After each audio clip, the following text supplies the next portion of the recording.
The following program is rated TV MALV. It contains strong language, violence, and nudity.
Green Bay.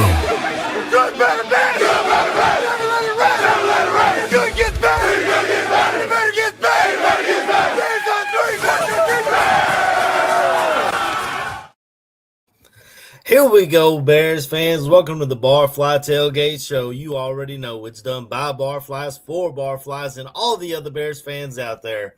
What's going on, fellas? We figured we'd tap in a little bit. We got the NFL Combine going on, some workouts going on, trade rumors swirling. Are the Bears going to Indiana? We're hearing it all, so we're just figured we'll hop on here and touch base with the fan base and touch base with my boys and see what's on our minds, man. But first and foremost, how's your off season going? How you doing, my man, Tooch? Doing good, man. Getting my fill of the Combine, and here we are. Off season, and there's plenty of Bears news. Never a shortage. KB, man, it's always we got the Indiana Bears. Man, there's so much going on. We get to. I want to thank Barflies for being here on a Sunday morning early. Get your coffee. Pull up a chair. Yep, got my coffee up here. Look at that. Barfly Tailgate Show coffee in the bin. Yep. Give me a little sip. Yeah. I mean, Combine's going on. I feel I'm such a draft nerd. That's really why I decided to take the role of producer for Danny Shimon for Draft on Tap, because I love the stuff and I know he knows what he's talking about and he's watched. So I've been learning all kinds of new stuff. Tooch, I'm learning how to put tape together. I've been enjoying the show, AC. Yeah, it's been great, man. AC said he finna be the next, NFL scout. You know what I'm saying? Be on the Twitter talking crap to people. You feel me? I can't wait. I'm having a good time with it, KB. I'll be honest, man. It's really fun because I've always been a draft nerd. I always pick somebody's brain about. We talk about it all the time on here. Oh, who we gonna grab? And I get that we're getting this guy at the top 10, which. This is crazy. This year we're picking 25th overall, but who we grabbing in that 5th, 6th round, 6th, 7th round? You know what I'm saying? That's gonna round up the bottom of this this roster. Some of them guys that we thought would be in the 5th, 6th aren't gonna be there though. AC after they're running these blistering 40 times. That's right. Hey, and Neil couldn't make it today, unfortunately, but he'll tell you, and Danny will tell you, these combine results are fantastic to see the underwear Olympics, but all it does is point you back to the tape to say, okay, what did I miss about this guy, or was I correct about this guy? Which, yeah, like you said, Tooch, man, the running backs put on a freaking show yesterday, running 4 threes. Jeremiah Love. I mean, we talked about him all year, how great he was for the Notre Dame Fighting Irish. You know, that's our fan base too. It's a Venn diagram of Bears fans and Irish fans. But yeah, he put on a hell of a show, run a 4.37, I think, jumped out the gym. 4.36. I was watching last night. Somebody asked him, have the Cowboys met with you? Like, the Cowboys just re-signed Javonte Williams, first of all. But Jeremiah Love was like, my dad, I grew up, my dad was a Steelers fan, so I ain't really talked to him like that or something like that. These players. They asked him who's America's team or whatever. He's like, if you talk to America's team, he's like, who that? He's like, you mean the Steelers? You gotta love it. You know what his purpose is. Yeah.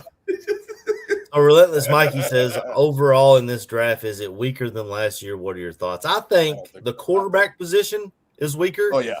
Yep. Than last year, but every other position, running back's pretty deep. So deep. The trenches, which is what we need, fellas, is super deep. The defensive tackles put on a real good show the other day. Safety. Edge rushers was looking good.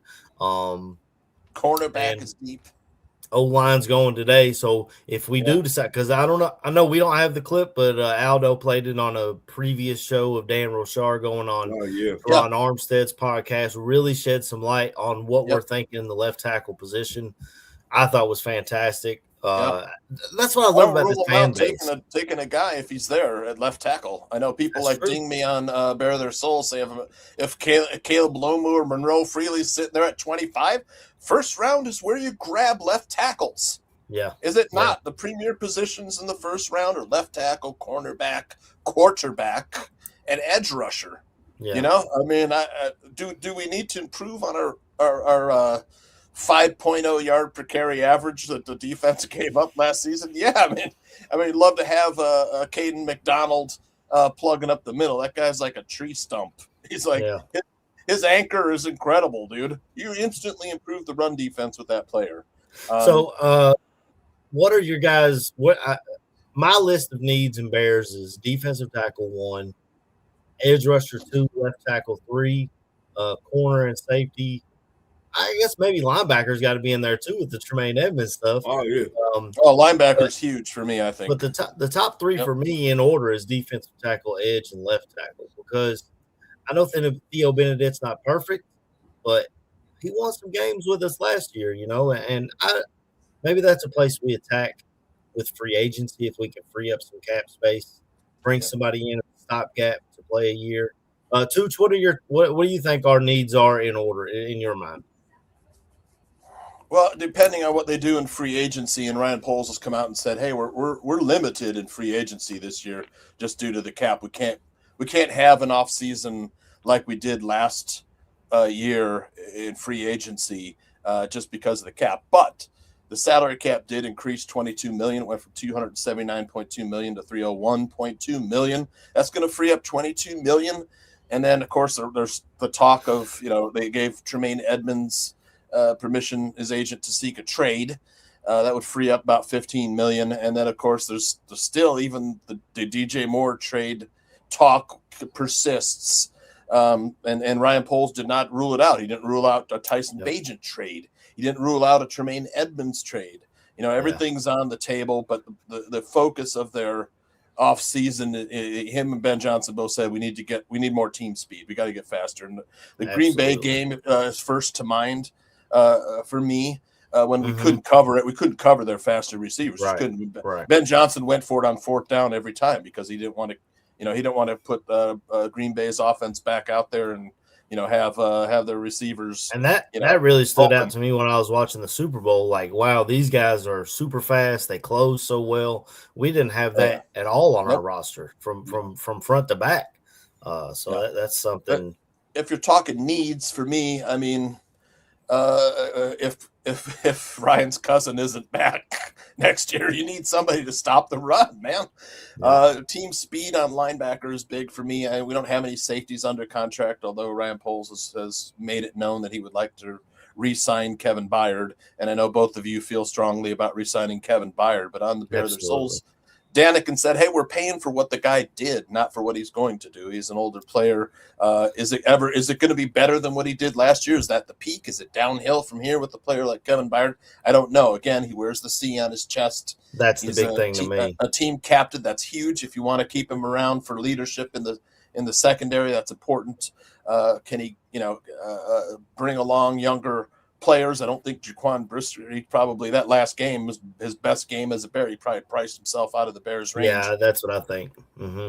But I know I'm talking so much here. Sorry about that. But there's so many things going on in the Bears world. Like I said, Pohl says they'll have more constraints this year. They're further back in the draft order than they've been in quite a long time, picking 29th. Look, there's talk about even trading Gervon Dexter. So, I mean, like I said, you could double down on defensive tackle in this draft. It's that deep. I think guys are there on day 3 that can contribute almost immediately. I don't know. What do you think, KB? Man, it's a lot of information going on, man. There's a lot of information out there right now. Like I said, if we're talking about needs, man, my needs damn near line up with both of y'all's. D tackle is number 1. For me, edge is 2. I got safety at 3 and the linebacker. Then I got left tackle. Like, I get it, man. Listening to Dan Rochard talk, it kind of set my mind at ease because he said everything you needed to hear, man. Yeah. It might be possible that the guy is sitting on the roster right now because we don't have the assets to really do things. And I think everybody feels that this is the season where you need to lean, the off season where we need to lean heavy in the defense because by all accounts, you feel like your offense is there. You just need another year in the system, you know what I'm saying? And you just need players to make that leap for the next year. Oh man, of course, man. I see Relentless Mike saying it's Lion season. It's absolutely Lion season. Man, you look at all the trade buzz that's surrounding the team, the possibility of losing Edmonds to a trade. But we all kind of knew that in the beginning. We all kind of felt like this could be Edmonds' last year unless he turned in the All-Pro or Pro Bowl-esque season. But because you can't justify paying him $17 million for this year when you're up against the cap. Yeah. You look at what they say about DJ Moore right now. We all love DJ. We all will love to hate. We will all hate to see DJ leave, but if a team is going to swing you a decent pick for DJ and relieve the cap space, then now you have to consider it. Tyson Bagent now being talked about in trade talks. It makes a lot of sense. The kid, you could tell he wants to get a chance at starting somewhere. And if you can pull a Jimmy Garoppolo trade off Preston, that's a trade pick that can fix the defense. Yeah, the Bears are looking for. They said they're looking for something like a second-round pick. I think, right? Didn't they come out and say they Mikey thinks nobody will give us that. It's happened in the past. Yeah.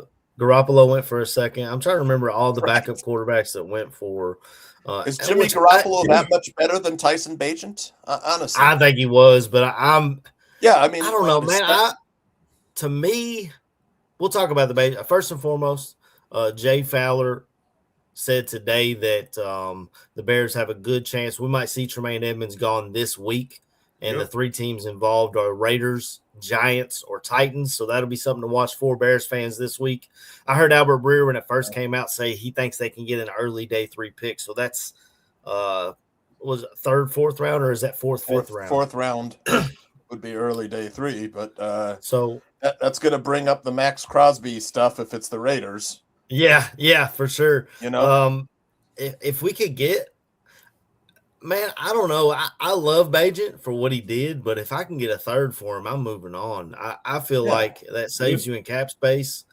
And this draft, although, like I said, it's not highly touted at quarterback position, but if you can get a guy who fell, who was highly ranked, like I said off air before we started, Cade Klubnik, Garrett Nussmeier were guys that were supposed to be high up in this draft class, and they failed their last year of college, which Clemson, I've been talking about on Draft on Tap. They have great players all over that roster. They just failed for whatever reason.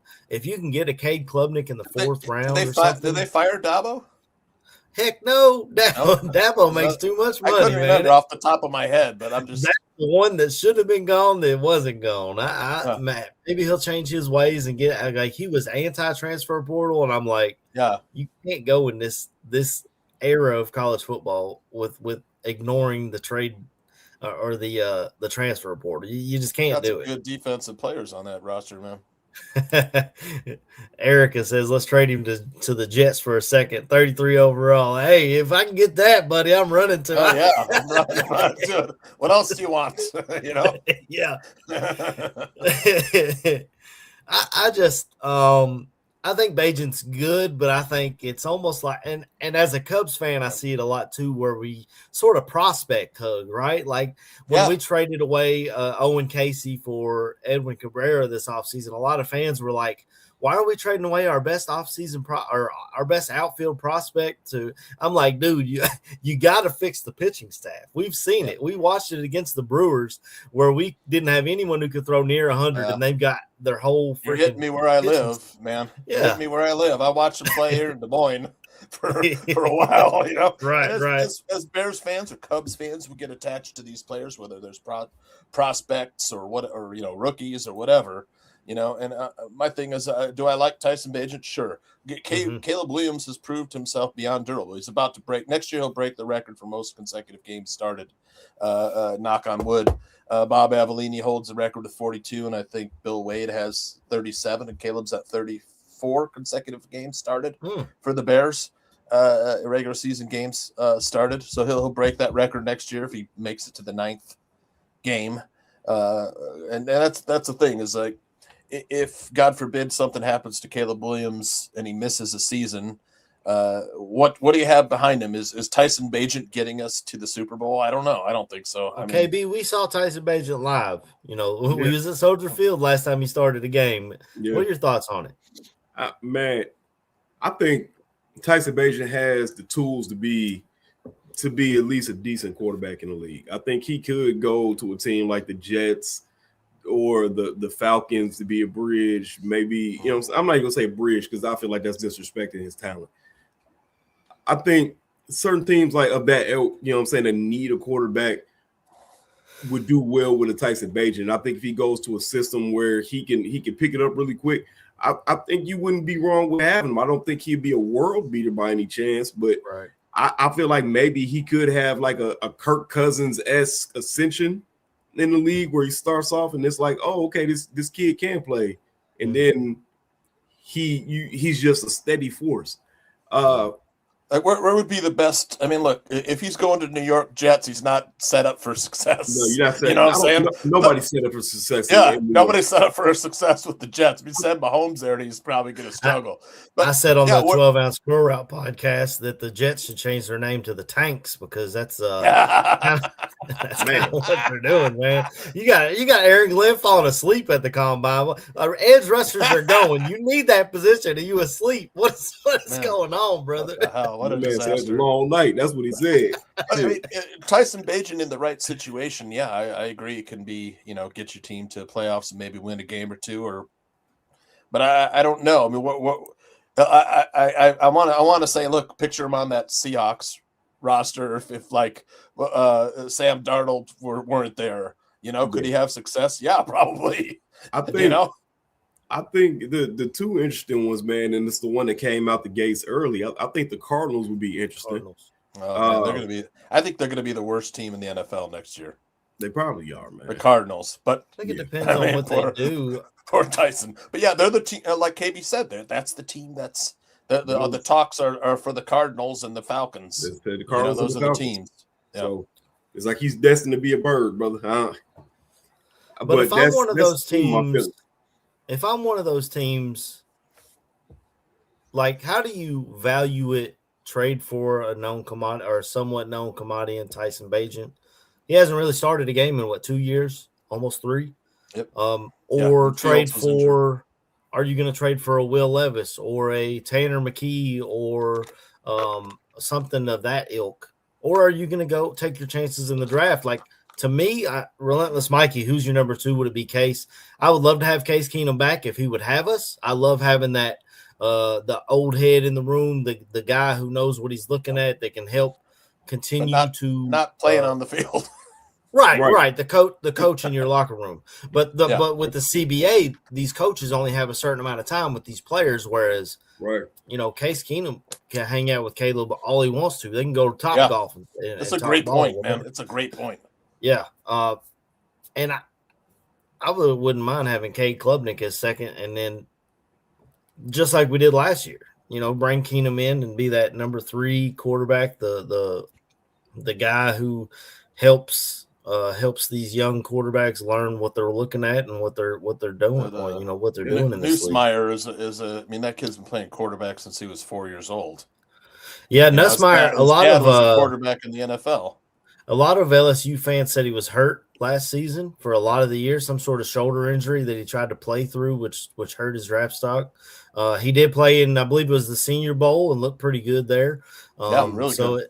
It's just whatever it's however you trust what you maybe saw the junior year. But I mean, we're seeing that with other prospects as well. I'll bring up Cornelius's question because I thought it was a good one here.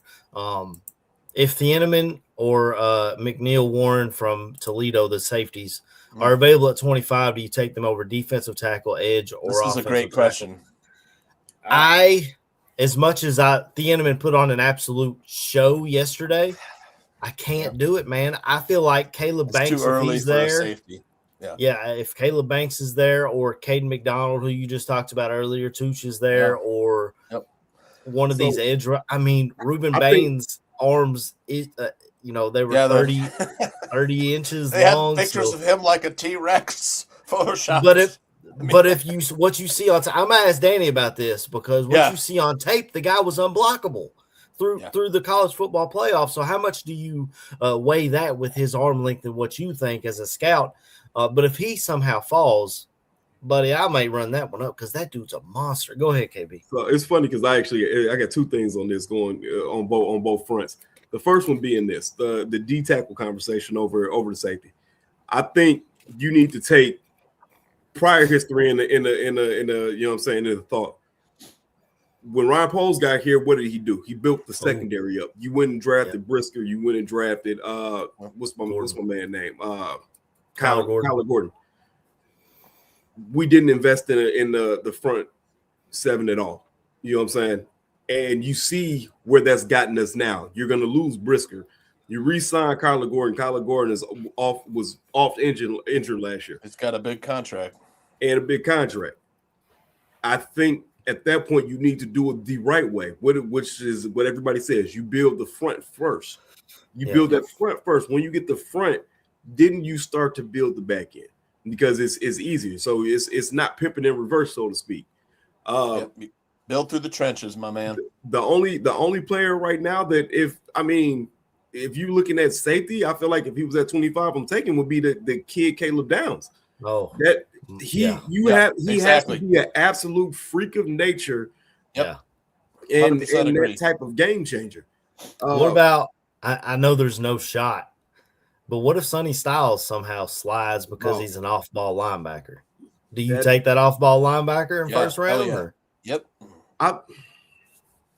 Just the because guy ran a 4.40 at his size. He's a monster. He played safety, much like Brian Urlacher. He played safety and transferred into being a linebacker at the Ohio State University and played his ass off. Let me play devil's advocate for you there, because this is another cautionary tale. But you can play this with anybody at this point. There was a kid that came out of Clemson that played hybrid safety and linebacker. Simmons. And was supposed to be the next greatest athlete. He ran a fast 40, had all the measurables. I'm mad because I say kid. His name is actually escaping me. Isaiah Simmons. Yes. He ended up on the Green Bay Packers at a certain point. But he seems like he's one of those type of athletes coming out. And Isaiah Simmons was supposed to be cerebral. He was supposed to be the next big thing coming to the position. We seen him go to a team. It did not work out, and it's stunning his growth as an NFL player. That you always have that type of shot with those type of players in my head. They could be all world. Another one that everybody blew up was really mad that he didn't get drafted by his old coach, Taylor Mays, out of USC when he was coming out. Taylor Mays was supposed to be the next biggest thing, the next great athlete playing safety, the next Ed Reed, the next blah blah, and it didn't work out.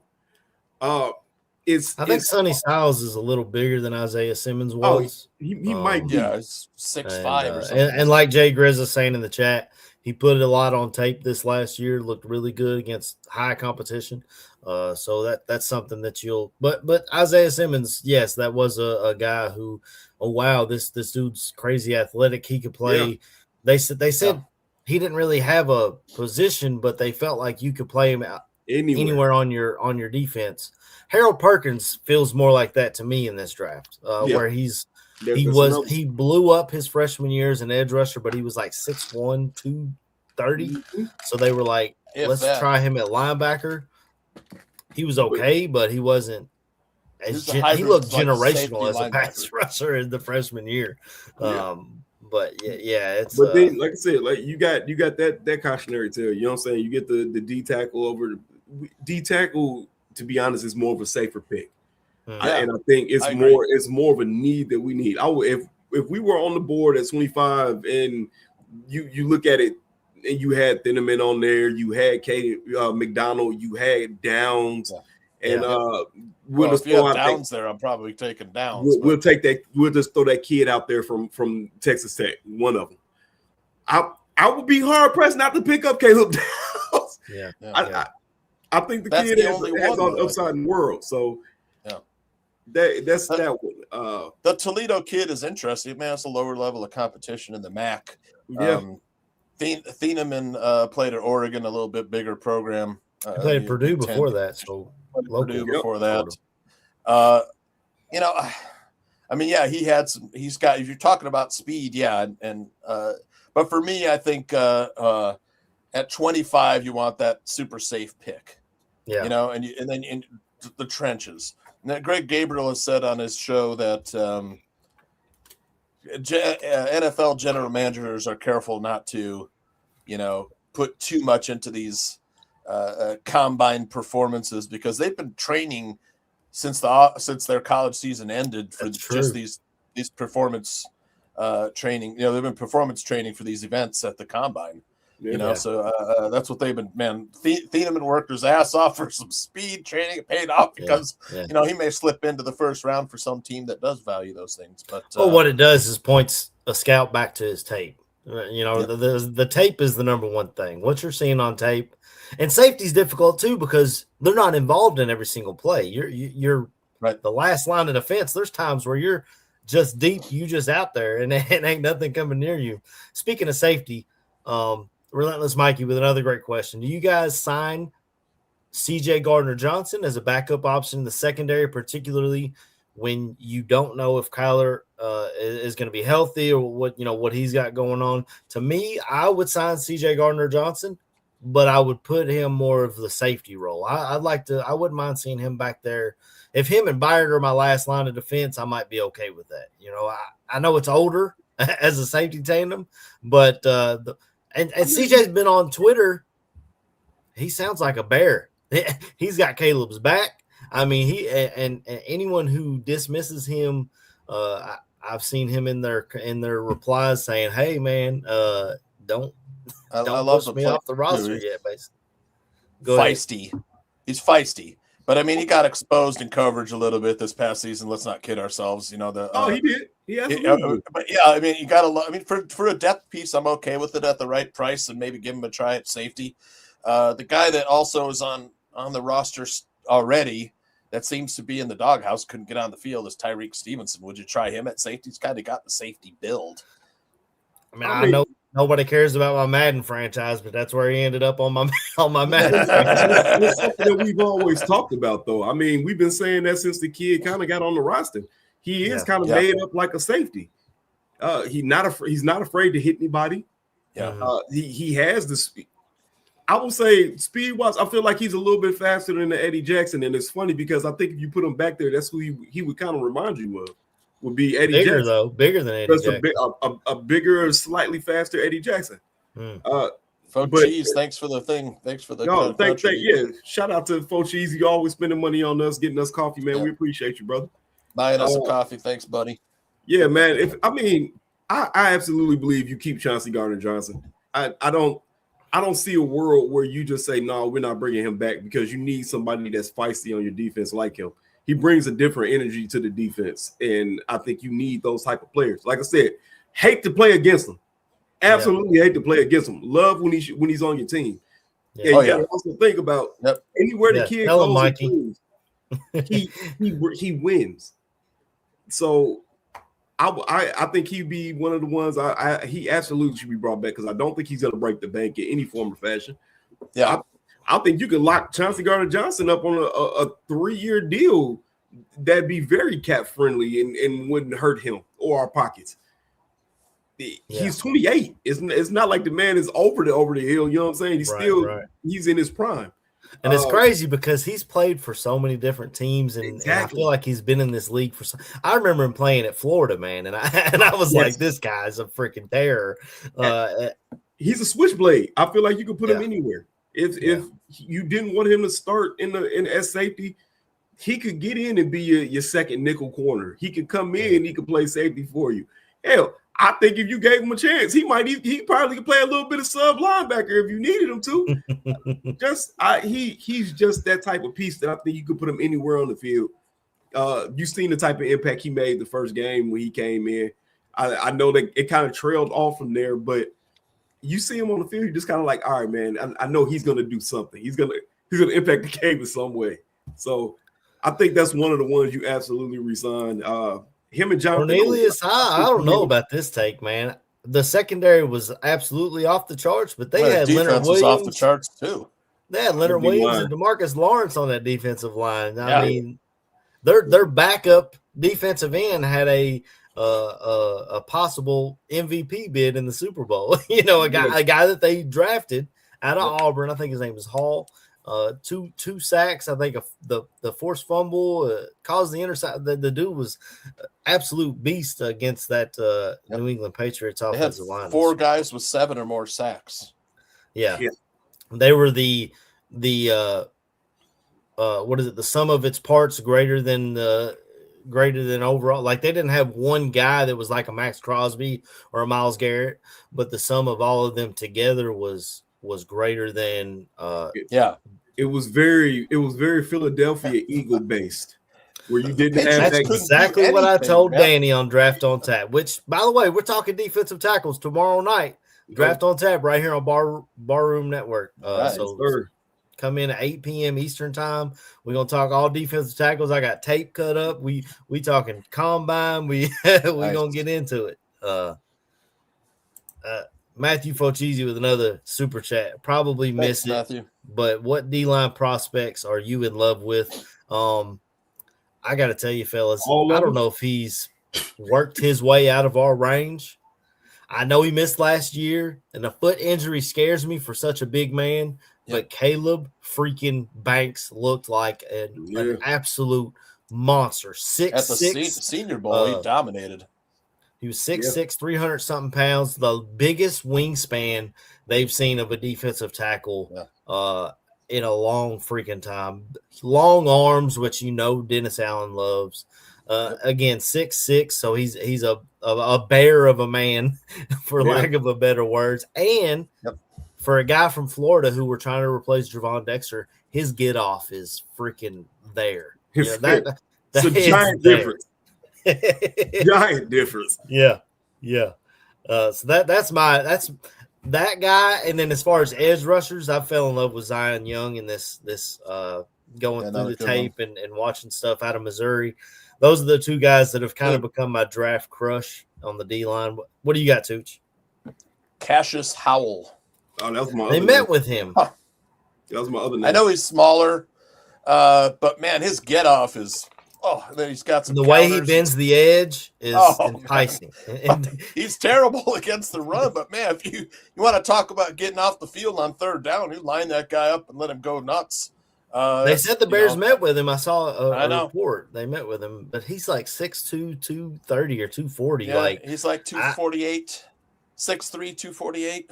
around there. He just doesn't He's fit. almost And his 250. arms, He puts on some mass, but his arms were sub 31 inches as well. yeah, short. When they did the, But man, this is the. I mean, if you're talking about a speed rusher, but man, like I said, Caden McDonald is nice. Caleb Banks, I forget how old he's going to be, so he'll be 25 during the season next year. Who, Banks? And then Caleb Banks will be 25 at the end of the season. He'll be 24 at the start of the season. He just turned 24 in December. I think he was a true senior, if I remember. Yeah, the injury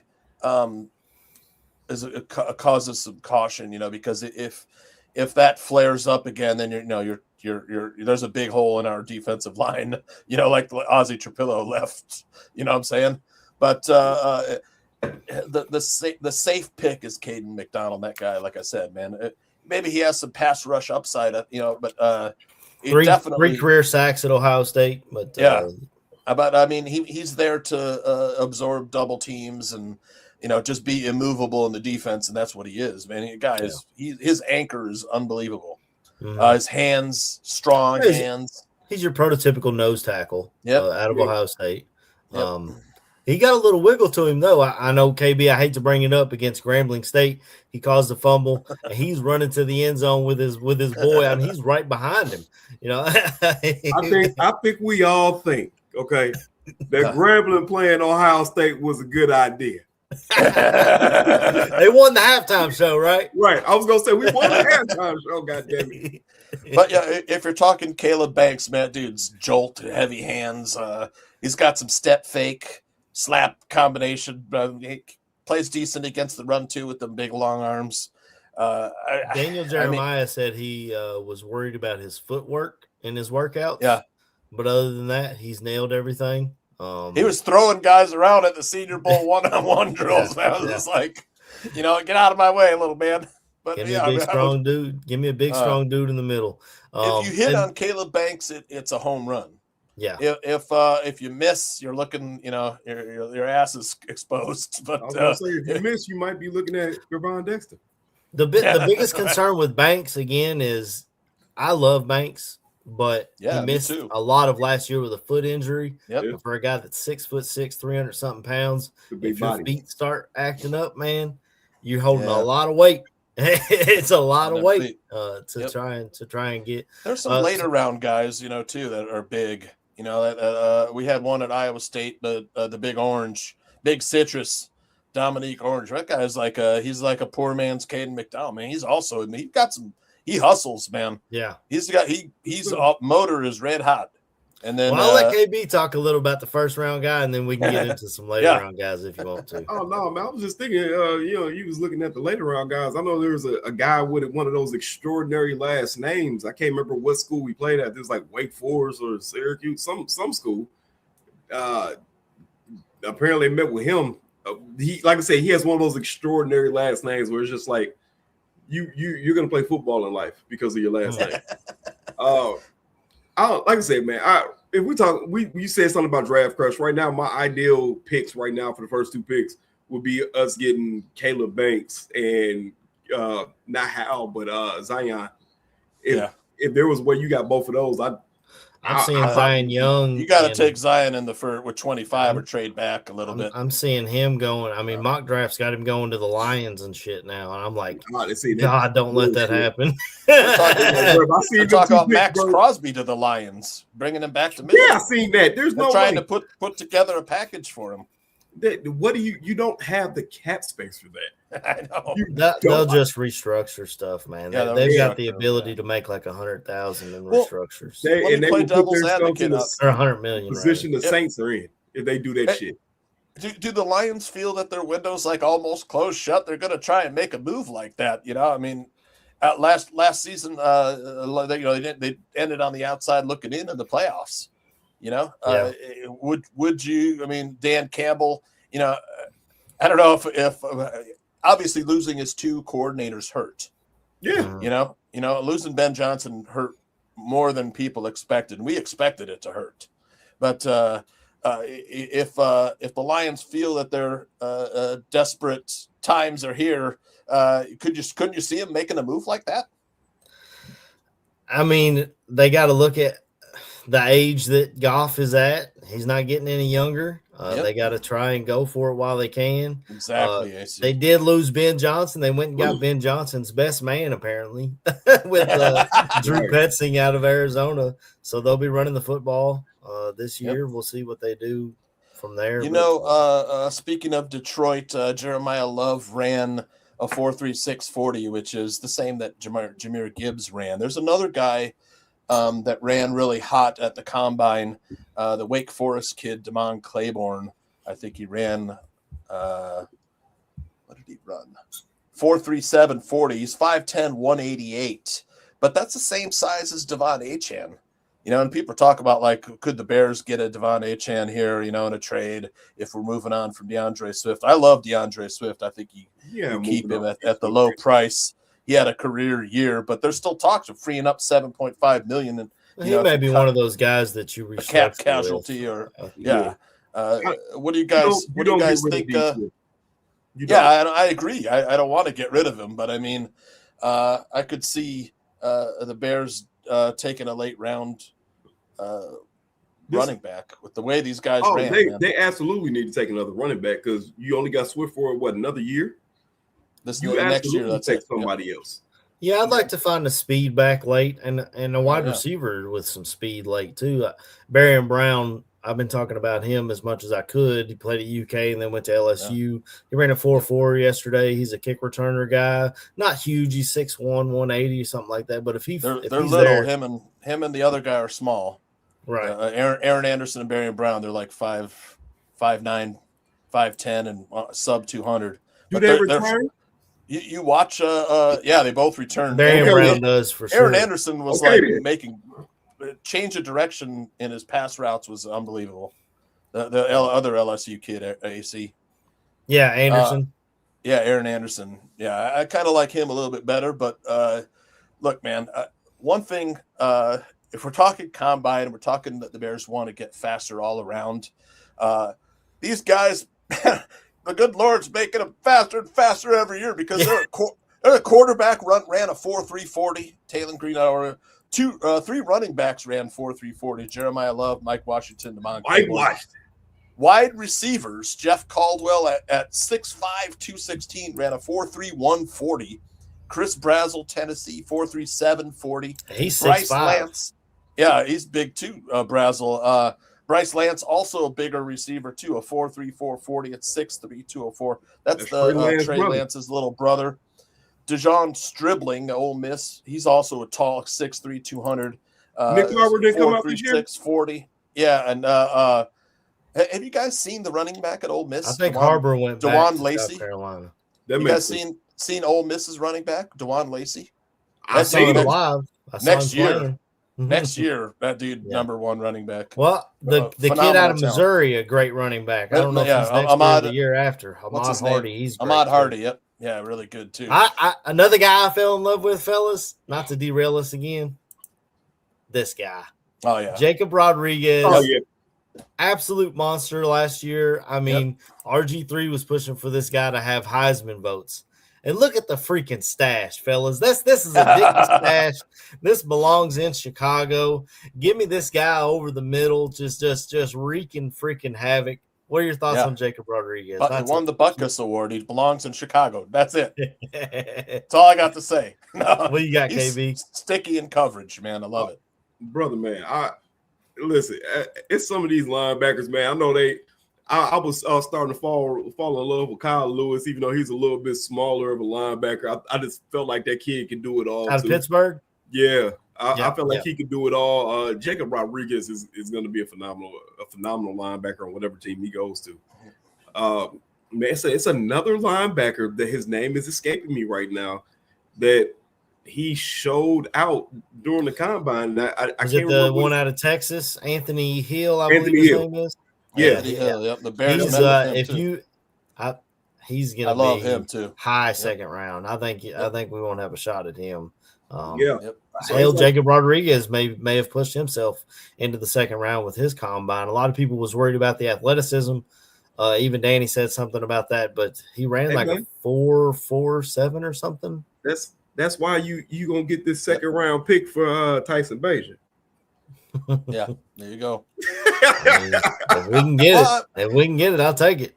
There are some late round guys you could develop. So there's a late round guy that I know they met with at the Senior Bowl. He played at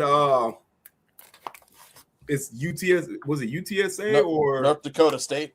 No, he's a linebacker from one of the Texas schools, and it was one of the smaller Texas schools. I can't remember which school it was, but he was at the Senior Bowl and he had a decent Senior Bowl. And I know they said it was their second time meeting with him. If it's UTSA, one thing they always got is speed. They're called the Road Runners, and they live that on the field. Drafted a cornerback.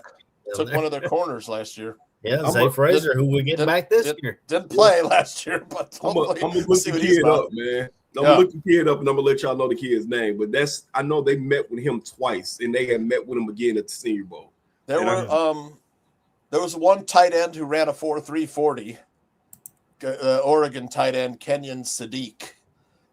He's a first round pick. 43.5-inch vertical, 11 foot 1 inch broad jump. I mean, that's some explosiveness, man. We don't need a tight end, but I just wanted to say these guys they're running so fast. I mean, besides Thieneman that ran a 4.340, Styles' little brother Lorenzo Styles ran a 4.27 at safety. Robert Spears Jennings, Oklahoma, ran a 4.32. Traden Stukes, Arizona, ran a 4.3340. And then at corners, there was I think there was only one that ran a 4.2. Dalen Everett out of Georgia ran a 4.38. And Toriano Pride of Missouri. I mean, these two guys are good little corners you get late round if you're looking for depth. That one guy I love this player, AC. It's the Indiana cornerback, but he's so small. But man, D'Angelo Pounds. You know this player. His hit transition is so smooth. His pick six to start the Oregon game really ended the game. And he doesn't back down from anybody, man. He is feisty. He will stick his nose in the run game. But man, he flips his hips so nice, man. I know he's got short arms and he's like 5'9" and maybe $180. But man, dude is a player. Yeah, I know, but it doesn't fit this. He doesn't fit Dennis. What Dennis Allen's looking for. But unfortunately, he doesn't. But he'll be playing for somebody else, and he'll be playing for somebody. Plays. Yeah, he'll definitely be making. I just hope it's not Green Bay. Green Bay historically takes guys that I like. Oh, I like that guy a lot, and then they just go out there. I mean, my guy Carrington Valentine from right here in Kentucky, they grabbed him in the 7th round, and he starts for them. It kills me.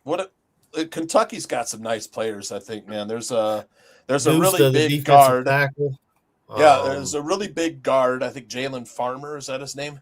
Yeah, he's been popping up. Guys, pancakes of fellas. The running back on Seth McGowan. I loved him. McGowan might be a good late round pick. Seth McGowan was the bright spot of the Kentucky football team last year. Even when nothing else would go right, they'd turn around and hand it to him, and he'd do something with it. Kendrick Law, they started getting him involved later in the season last year. He didn't run as fast as I thought he would, because when I'm watching him play, he looks a lot faster than what he actually ran. So maybe he'll run again at a pro day or something. Yep. Y'all got a player on Kentucky I'm keeping my eye on. Jagger Burton played center. No. He's a young cat. Okay. Cedric Works. I haven't really kept up with. I know they're hitting the. Was he already here or? I think so. He's a. Will Stein came from Oregon and he's been killing it in the transfer portal. I don't want to get my hopes up this year, but there's people saying who's the next Indiana. A lot of people are saying Kentucky. Hey man, I don't know. For y'all's sake, brother, I hope so. But we got a good home schedule this year. Alabama, LSU. Will Stein is the new coach of Kentucky. Head coach. From Lexington, played at Louisville, never got offered at UK, grew up a Kentucky fan, season ticket holder. So he come back home and he's been killing it in the transfer portal. There's a late round running back that used to play at Kentucky that played on Toledo this year that I like. Chip Trainum. He was always hurt when he was here. Yeah, his injury scares me.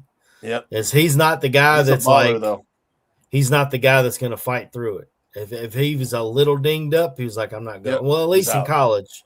Or maybe Yeah. it's different when you get up to the league and you're getting paid. But in college, if he was a little dinged up, he wasn't going. What didn't matter. But But I was saying real quick, that linebacker I was talking about, his name is Cedric Shad Banks Jr. He is a UTSA. He's 6'1", 230. Shad Banks, yeah, I heard of that player. It's a shame that Neil didn't make it here because the guy that ran the fastest time at the combine is a Mississippi State player, Brennan Thompson. if you go back and watch him, when they played Arizona State, they upset them. Brennan Thompson, there's a play where they hit him over the middle, and I mean, he just like a lightning bolt takes off. And he's small, but he is quick. I mean, and it showed on tape. 4.26 40. Yeah, and his testing numbers are showing that too. That the dude is so freaking quick. But the 5'9" or 5'10", whatever, that may push some people away. I hate it because he's a Tennessee guy, but that Chris Brazel, that's the guy that I was like, I knew he would test really well. It's like I said, 6'5", ran really great, big dude, goes high points the football. My only concern is, and I've said it on here before, the Tennessee offense, it's not like they don't run an abundance of routes, so they don't learn a whole lot of the route tree, much like Kevin White. The quarterback struggled last year in that offense, Joe. I mean, it was a quarterback that I liked, too. I thought was really good. Decisive. Joey Aguilar. That's it. Yeah, Joey Aguilar was at Appalachian State. And really looked great there. I was like, this is a guy that was, making fantastic decisions, gets into Tennessee, and like the complicated offense kind of threw him for a loop, but that's the thing, though. To me, it's not a complicated offense. They just spread you out so far. Your quarterback is supposed to succeid in that. I don't know. And it wasn't hitting all the layering the throws like you needed to. Yeah, you got to have accuracy. I mean, that's the thing about Hendon Hooker, and that's why Joe Milton didn't work as well. He's a strong arm quarterback, but he couldn't. Yeah. Well, speak of the devil. Look who's back. Himself. He's here to talk some Brennan Thompson. You want to pop him in? I don't see him on the thing down there yet.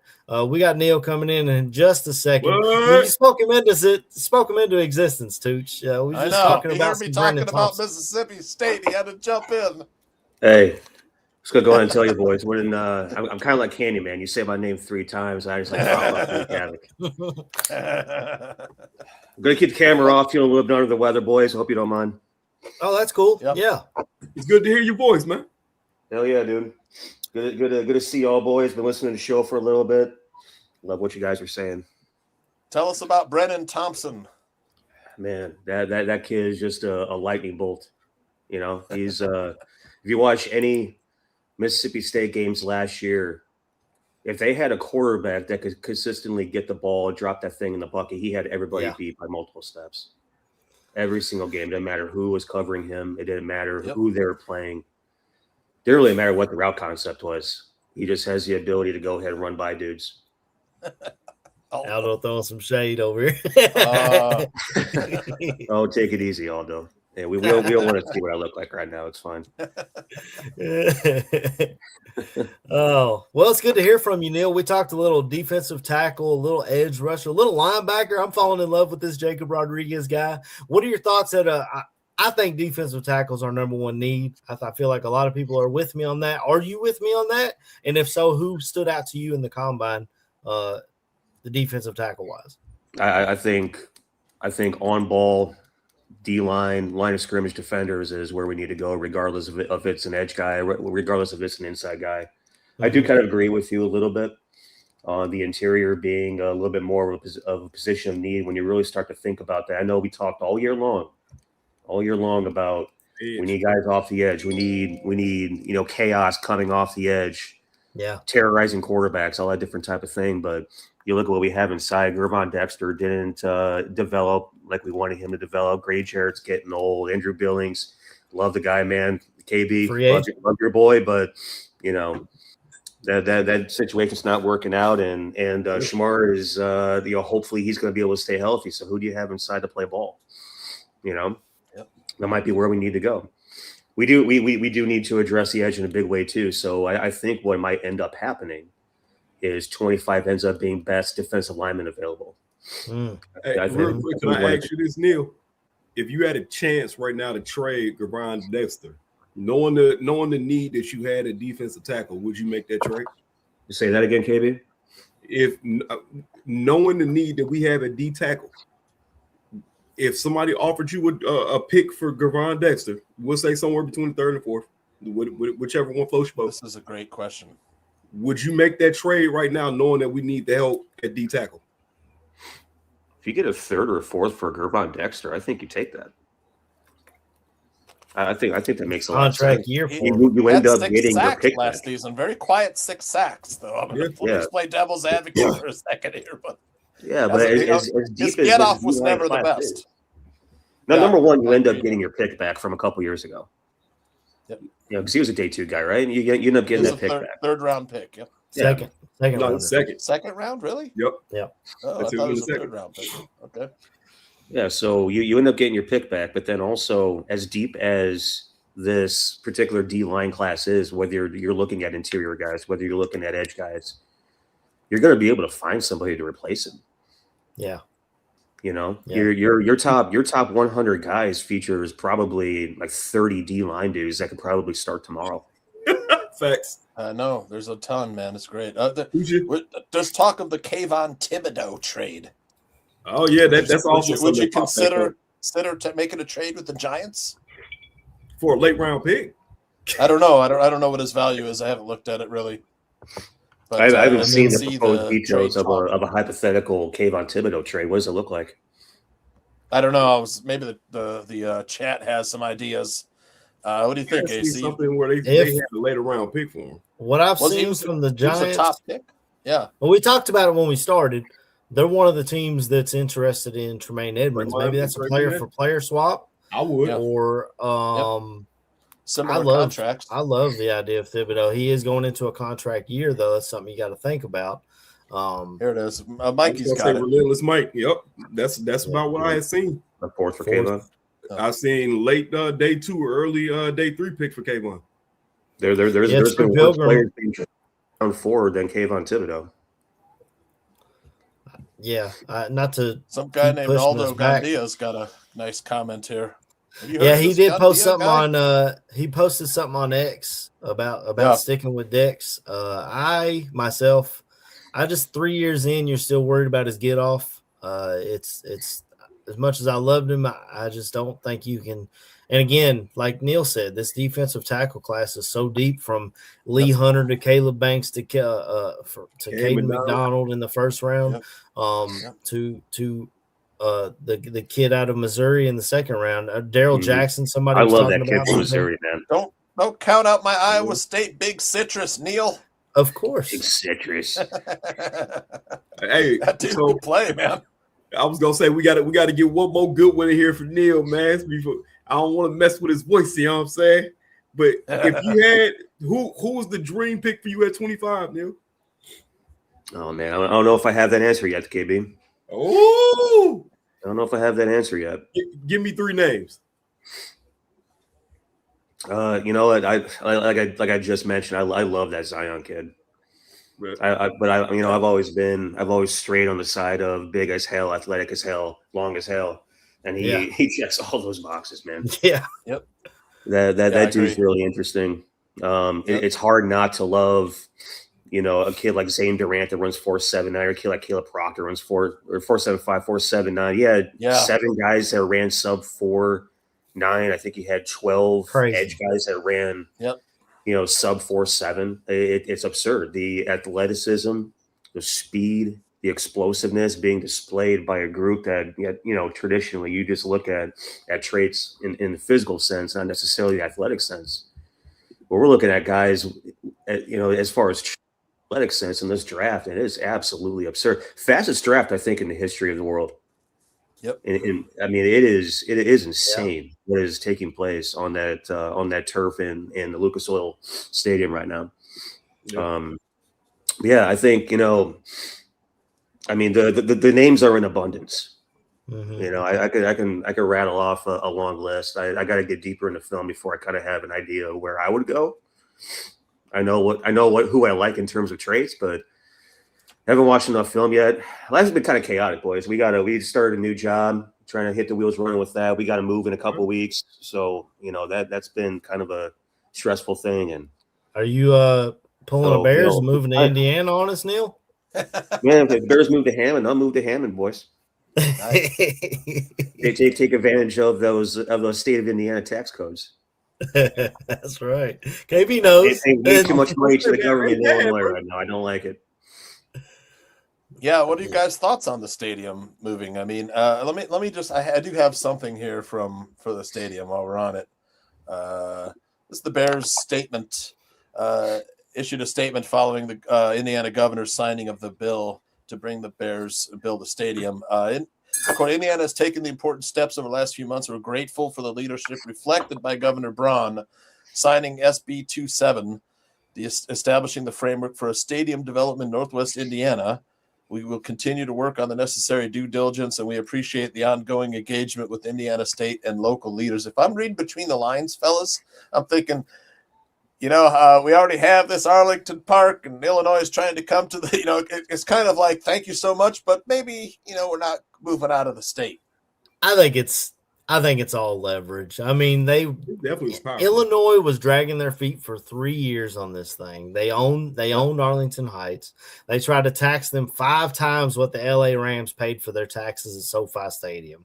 And the Bears are like, what are you talking about? We don't even have anything on this. How are you taxing us this much? And then Indiana says, well, y'all can come over here, man.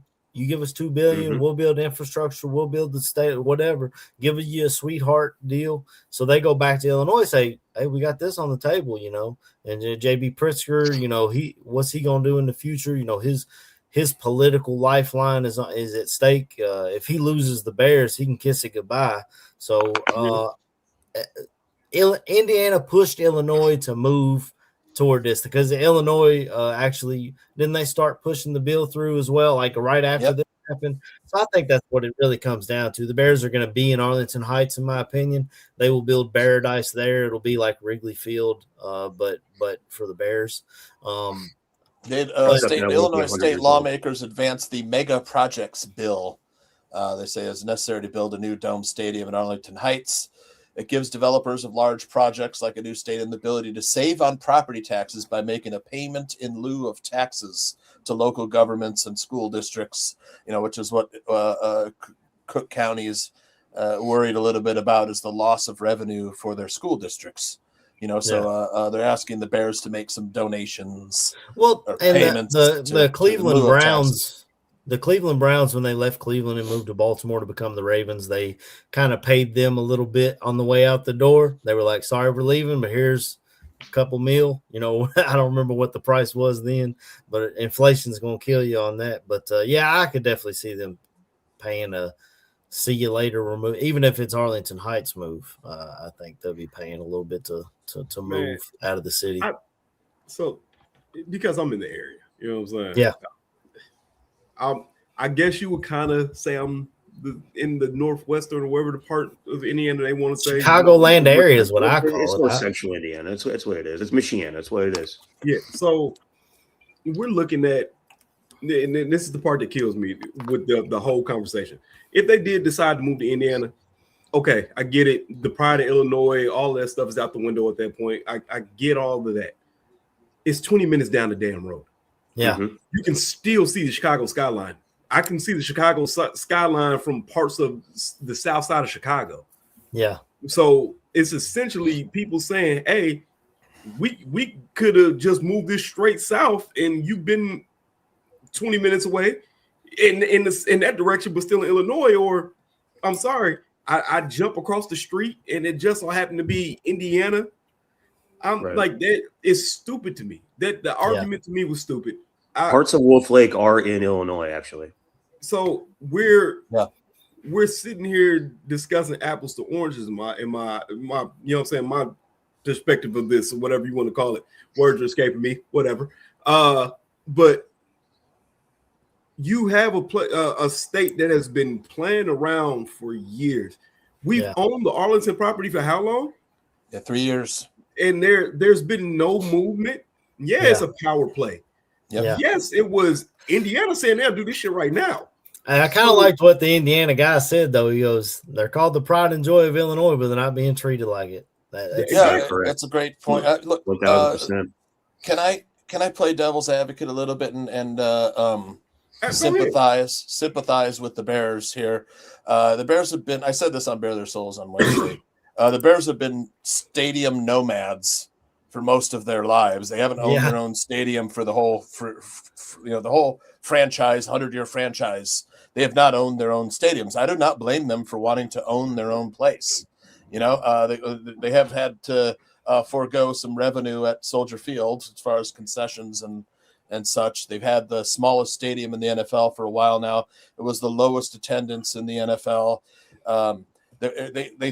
They were playing at Wrigley Field at one point, for God's sakes. Yeah. Then they wanted their own stadium. They said, let's just renovate Soldier Field. They dropped the spaceship in the middle because we wanted to save the columns. Everybody loved the columns, and it ended up being a small stadium. They didn't own anything. They had leasing, from the Park District. Arlington Heights was their move. Is it possibly short-sighted because they didn't investigate the property tax liabilities? Sure, you can ding Ted Phillips and Cliff Stein or whoever else was working on that stadium project back when they purchased the property, and they brought in Kevin Warren to get this thing done so they can own their own stadium. They control the revenue. They can build a stadium complex around, have all the extra stuff around there to create a whole bunch of jobs. It's the right move for the Bears as far as owning their own place. And again, if they move to Northwest Indiana, I think they're leasing, right? They're leasing it for 35 years and they can buy it for $1. Or renting to own. Rent to own. It's a rent to own for 35 years. We'd like to have Caleb Williams playing for that long, but he ain't playing 35 years for the franchise, folks. He might not even. He might. It's going to be 5 years. JR says the Chicago Bears will win the Super Bowl in 2072. So right. But I mean, the Bears. It's been a struggle for them to get their own home. I would like to see them own their own stadium. Absolutely. And I want to throw this out there too, because you bring up Kevin Warren. You seen that there was a report coming out that, the Bears higher ups weren't really happy with Kevin Warren on the way that this was shaking out. And I'm here to say, who gives a fuck? I'm sorry. You have to play dirty if you want things to get done. You brought in the right guy. Play dirty. You want a stadium, play dirty, because doing it the good guy route has got you nothing. You went and bought the property in Arlington. Yeah, like you said, you might not have investigated everything that you needed to investigate, and it didn't turn out the way that you wanted to turn out right away. Go figure. Ted Phillips didn't do his homework. Right. So you're sitting here and then you're getting mad because Kevin Warren's like, "Hey man, I know y'all want to talk about this in like 20 minutes, but I'm about to cut out. I'll talk to y'all later." Hey, Indiana, so what y'all talking about again? Y'all said what? Y'all gonna give us $2 billion? Yeah, we'll come talk to y'all and look at a site. Yeah. Play dirty. Yeah. Do what you need to do to get the stadium built, man. You don't have people who are angels in that type of business to get things worked out. And that's just the guys on this truth. Well, Pritzker said he was a businessman prior to being in government, so he knows what's going on both sides of this. I think it'll be Arlington Heights. His but like you said, business because he was so shitty of a businessman. That's what happened. His family kicked him out of the Hyatt negotiations because he was so damn incompetent as a leader and as a businessman. That's idiotic. Really, what this comes down to, though, is Kevin Warren trying to buddy up with Brandon Johnson was a big waste of time and a waste of money. If you look at it that way, they could have been working on what they're doing in Arlington Heights, but instead he wanted to flirt with downtown. He wanted to build in the South lot and look at all these other things. And then Indiana comes open, so he's flirting with them. Like I said, I think it'll eventually we'll be in Arlington Heights. This is all just leverage play to try and get the tax deals that they want, and they'll end up probably getting it. But I just we had to touch on it, but I'm honestly, as a Bears fan, I'm sure other Bears fans are with me. I'm just tired of hearing about it. Let me know when the shovel's in the ground. Real quick, we got a comment on the Colossal. His comment about Indiana and the sundown towns. Hey, brother, you still got to drive through those towns anyway. There's like Indiana also, they were talking about 20 minutes down building the road. up infrastructure and helping with that. It's If anything, it'll bring awareness to the bullshit that does still happen in Indiana. yeah. So it is what it is, man. Like I said, it's 20 minutes down the road. It's not like you're changing fundamental routes to get to wherever they're talking about. Like you said, parts of Wolf Lake are still in Illinois. So, and I'm the only Bears fan that a lot of people Heights. here in Kentucky know. So they've all asked me about it. And I was like, the way I equated it was like, okay, imagine the Cincinnati Bengals. Their stadium is actually in Covington or Florence, Kentucky. That's the difference. It's because they hear Illinois to Indiana. What the hell? They're leaving the state. And I'm like, bro, just look at it this way as a way I can put it in perspective for you. And then they're like, oh, for real? That's it? I'm like, yeah, it's literally right there. Is when I go to Chicago, most of the time I'm staying in Indiana because it's a lot cheaper. Lake County, Porter County, those are that is basically Chicago suburbs. That is greater Chicagoland area. Yep. We're not moving this thing to Fort Wayne. We're not moving it to Bloomington. Even South Bend was discussed at some point 30 years ago. That is would have been. Woo! You want to talk about slight being at every game? Yeah. Drunk outside. and that's the thing, though, the way that they're building up the west side of South Bend for all this technological industry, they could have easily just slapped Soldier Field too, right there, in my mom and dad's backyard. So, in terms of what the discussions were at one point throughout the entirety of this, let's build a new stadium for the Bears thing, as it goes back 30, 40, 50 years. There have been worse spots that have been proposed for the stadium location. If we're right by Wolf Lake, there's a really cool amphitheater down there that draws some serious talent, like Kenny Chesney, like type talent. Those sunsets over the lake with Kenny Chesney playing at an amphitheater on Wolf Lake, pretty cool. Stadium's going to be right there. They're going to build it up. It's going to feel like museum campus a little bit, with the Huntington Bank Pavilion right there, as we currently have it. Close to the water. It is a beautiful location once you build it up and develop. Right? For what Corn's What's that? saying. For what Corn's saying. There's old Michael Reeves Hospital site they talked about. That's in the south just south of the McCormick. Yeah, that was talked about at one point. All they got to do is knock down that storage area for all those truck and tractor trailers. Yep, and they have enough space to build a stadium there. But I think you're limited on parking. But we can figure that whole thing out. Yeah. Man. I do have a few things. Ryan Poles was asked about free agency and his plan and thing at the combine and everything, and he said that they won't be able to kind of do stuff that they wanted to do like last year on the offensive line, and they did do stuff on the defensive line last year. It just didn't work out because of injuries, and that's what he said with the Deo. Grady was injured. We have Deo and Grady and Shamar Turner coming back, but it's still the biggest need still feels like defensive tackle, and then the team speed. These are all things that we all saw. We all talked about the 5 yards per carry average on giving up for run in the run game. What do you guys think about the players that Poles signed last year in free agency for our defensive line? I think they look worse and worse by the day. We paid too much for Dio. We paid too much for Grady Jarrett. And those are aging veterans that you're not getting your money. You're not getting your return on investment. And to me, Dio only about 26, 27? No, I was going to say Dio's young, but he just. Is he? I thought he was like 28. He's 26? The contract is aging. He's not aging, I should say. Oh, okay. But it's, to me, just because you put a bunch of money into it and it didn't work, should not deter you from trying again. I mean, we've got to fix that part. I get it. Left tackle is a big spot on the offensive side, but other than that, it's hard to find a weakness, at least as a starter. Maybe some depth pieces on the offense, but on defense, we're needing starters at all three levels. We talked about it. Our team speed, if you watch the last two Super Bowls, like you said, KB, our team speed is inadequate. We're not fast enough on the back end. We're not fast enough on the front end. And we're not getting home. So you got to fix it. Whether that costs money, draft picks, however you want to go into it, you gotta keep taking your shots, man. If you strike out, it doesn't keep you from still swinging the bat. You telling me the Bears need more money? More money. That's right. To get better on defense, we need more money. More money, more problems. Isn't that what they said? I said this before, man.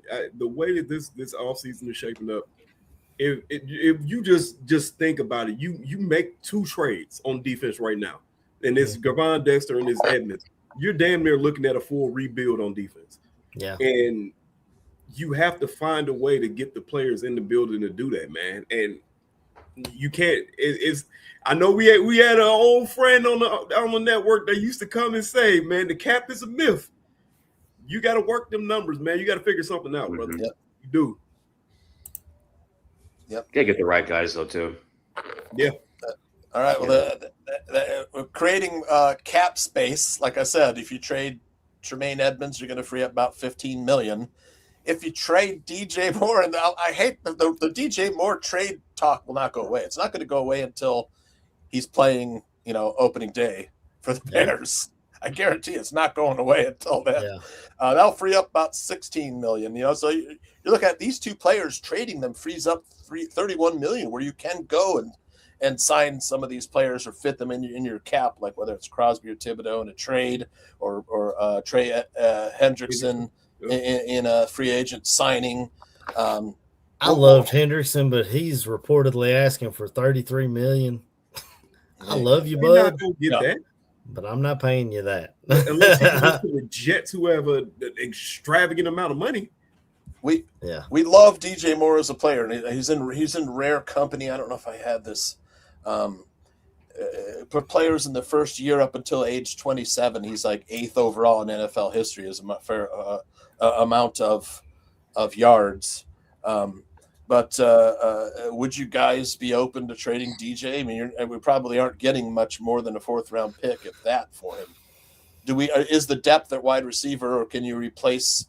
Because for me, I want to see Luther Burden more. Luther Burden is my wide receiver 1 of the future. So I'm okay with trading DJ Moore, or I mean, if he'll work with you and you can restructure it and save some money, maybe that's the best bet. It's hard for me. I do believe they'll end up moving on from him and trading him, but it's so hard for me to disconnect him from the Packers game. Doesn't happen without him. Yep. Either one of them.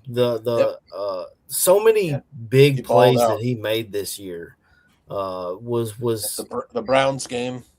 Yeah, and I mean, who else is like us where they say it's always F the Packers? He's one. He feels like he's one of us. I hate to see him go, but man, I know it's a business. They talk about it all at KB. I'm sure your cousins talked about it. He understands. These players understand. We want you to stay here forever, but it's a business. We got to fit under the cap, man. It's not like baseball where we can pay whatever we want. So here's Courtney Cronin tweeted this out. Don't know how much truth there is to it. I think she's quoting Ryan Poles directly, which says, "We want him here. We think highly of him, but this time is now. We have to look at all the scenarios that will allow us to put the best team out there. He's the guy we want here, but we have to look at all the scenarios." What do you think about her tweet and what Ryan Poles said? He's been like that with every conversation that's been had about any trade scenario. He is given the same type of answer. So that tells me right now he understands the position that we're in. He understands that we need to build the damn defense badly. Yeah. We also want to keep key players here, but it's a business. It's like we keep saying, man, you can't, and it sucks to say, you can't have sentimental value with people. It's the real life. You go to work, you have to be in the mindset of this is work. And that sucks to say. Yep. Yeah. You can't have that type players not in love with players. that's how you get the one episode with the Bears on Hard Knocks where he's crying, letting go of a kid that he knew wasn't gonna make the roster. Yeah, it's gonna hurt, and it's gonna feel like when we traded Khalil Mack. It's gonna feel like when we traded Roquan Smith. Smith. It sucks, but I guarantee you, if this team makes a Super Bowl next year, you won't care anymore. Right.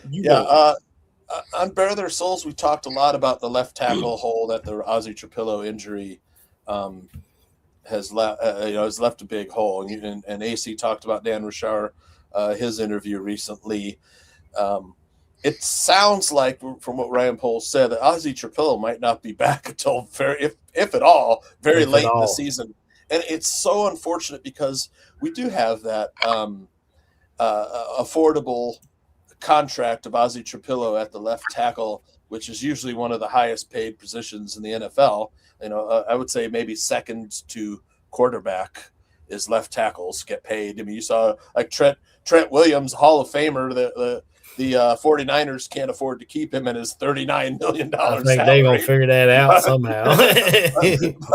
but I want to get your guys' thoughts on what is the prudent thing to do at left tackle if you're the Bears, because Ben Johnson, he places a lot of importance on the left tackle being able to hold up on his own on an island, anchor, strength, and all that, which is what Ozzie Trapillo gave us. Braxton Jones we were always like, he's a little light in the pants. It wasn't, his anchor wasn't always there. Very there's a lot of nuance to this question. You have like King Buka said, you've got veterans out there, maybe a DJ Humphries or a Cam Robinson you could bring in to hold it down. You have the Canadian Eagle on the roster who, maybe isn't the best in pass pro, but is really good right behind him. Run blocker. And then you've got some talent in this draft at left tackle. And you hate to use a high pick, whether it's a first round or second round pick, on a left tackle. But at the same time, you can't leave Caleb's blind side unprotected. That's true.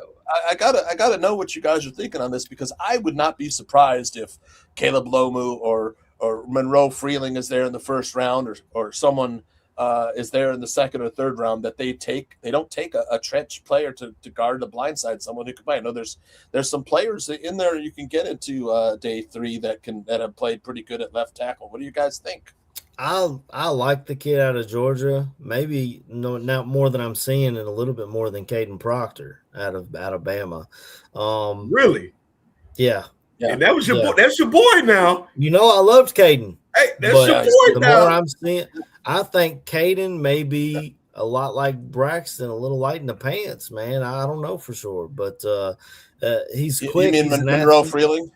I like Freeling. He's Freeling's a little light. But Caden's like 366 pounds. We had him here in Des Moines. He played at Southeast Polk High School. But to me, he's got plenty anchor. I like what Swaggy McNoleg says, though.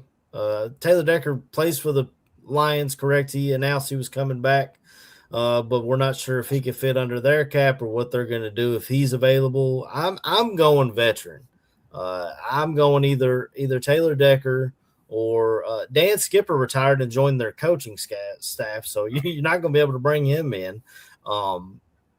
I'm not a huge fan of Cam Robinson, but as a stopgap guy, maybe for a year. But I'm going to look for a veteran because I know. Would you bring back Braxton Jones? No, I'm not bringing him back. But like Aldo says, can't count on Ozzie for 2026. But I feel like Ozzie for 2027, I'm looking that way. And if you take an offensive tackle at 25, that's pushing the defensive tackles and defensive ends even further down where you're able to get one. We don't know how it'll play out. What about free agency and defensive tackle? I feel like we got to get it younger and faster. I don't know if you're going to fix that in free agency. No, the only one that you can fix with that would be John Franklin Myers, whoever the kid's name from Denver. Who I think is a very, very good player, but you're going to spend money on him. We'll have to wait till Neil scouts those left tackles. He might be gone. I was gonna say, man, I would do both, man. I would try and get a guy in the draft. Oh yeah, if you can find a guy later in the draft, the kid out of Northwestern right there in the backyard. Yeah, Caleb Tiernan. If you can grab him, if he falls to you in the second round, maybe you pull the trigger and hope a pass rusher falls to you in the third. Go ahead, Gibby. See, so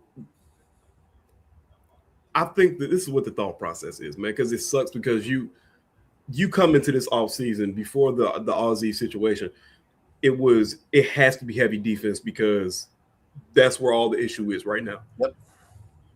Then you get the Aussie issue, and then it becomes, okay, now that jumps up and everybody also pressing need. AQ Shipley talked about the situation because somebody asked him about what he would do. AQ Shipley flat out, in not so many words, said you have to have a veteran. Bring in a stopgap for a year. You have somebody that can come in, learn the situation, because you go get a guy in the draft. Now you're looking at that person replacing the left tackle completely. That's what AQ Shipley was saying. Bring in a guy that can be a stopgap, a decent vet who can do things. I also look at it this way. You have to take into account Caleb Williams. Caleb can make a decent left, not even a decent, average-ish left tackle look a little better by the fact that he can move. That's a great point. Yeah. Now, I'm not going to sit there and say that's something he needs to consistently do or we have to lean on him to do. But at the end of the day, we're expecting Caleb to be a superstar. We're expecting Caleb to take this team to a Super Bowl. So at a point, there has to be a spot on the line where everybody's line has it. There's one weak link. Right now, that's our left tackle. So we have to lean a little bit more on Caleb as a player to make that offensive line look better, and specifically that left tackle. So if you can get a guy to come in here that's a vet that just hold down the spot for a year. It doesn't have to be a flashy name. Hell, to be honest, he probably will play just a little bit better than Braxton Jones. All you need is somebody that can anchor down. If they can anchor down, then I feel like you will have Caleb protected. That's just me personally. Yeah. DJ Humphries of the Rams kind of comes to mind. Like AC said, Cam Robinson could lock it down. Robinson's going to be a little more expensive. Yeah. Well, Fauci's bringing up Trent Williams. I mean, I love him. He's a top 2 offensive tackle in this league, and maybe not number 2. But in San Francisco, they're working out a deal because he's at $38 million right now, and he wants to get paid maybe a little more, or maybe he wants more years. I'm not sure what he's looking for, but they're in discussions on his contract. We can't fit that under our cap. Hell, we just simply can't. You're talking Max Crosby type money. Call Jason Peters' ass, man. Can he play left tackle for a season? Shit, he's 39. He's in his 40s now, I think. He's a shrimp boat captain. He ain't coming out, KB. Did they call him off a boat last time? Yeah, he ain't coming back. Call while he was fishing. Oh my God. Yeah, I'll look at free agent left tackle, and then I would, after that, if you don't see something that you think is an adequate stopgap, if you can find a late round left Caden tackle, McDonald, Caleb Banks, they're all gone. 25. And Monroe Freeling, Caleb Lomu, some of these other guys are there. Could you see the Bears pulling the trigger on a left tackle? I like a lot more defensive tackles and edge rushers than I do offensive. Maybe we go second. It'd be very hard for me to pass on, even if it's my 3rd or 4th best edge rusher on my board or defensive tackle. I feel like you gotta shore that up. You definitely have to shore it up. The board has to fall their way as well, though. Yeah. You know, Neil, you got something there? You good over there? Yeah, I'm great. What would you do at left tackle, brother? Can you guys hear me? Yeah, we got you. Okay, cool. No, the one thing I was going to say was I'm glad KB brought up that response by Akush. I didn't hear the I didn't hear the back and forth. The question. I'm assuming it was on Pat's show. Yeah. But Yeah, that's the reality of the Pat's situation, though. Like I said, it's a short term fix for long term situation. It has to be a stopgap. You're not going to waste a high draft pick on a player that you don't see as a future fix to a situation that's already solved. You want somebody that's been there, done that can hold down the fort for a short period of time. And like you guys said, you got a quarterback that has the ability to escape, to be mobile, to improvise, to make magic happen, as we saw last year. And it's only going to get better from here, boys.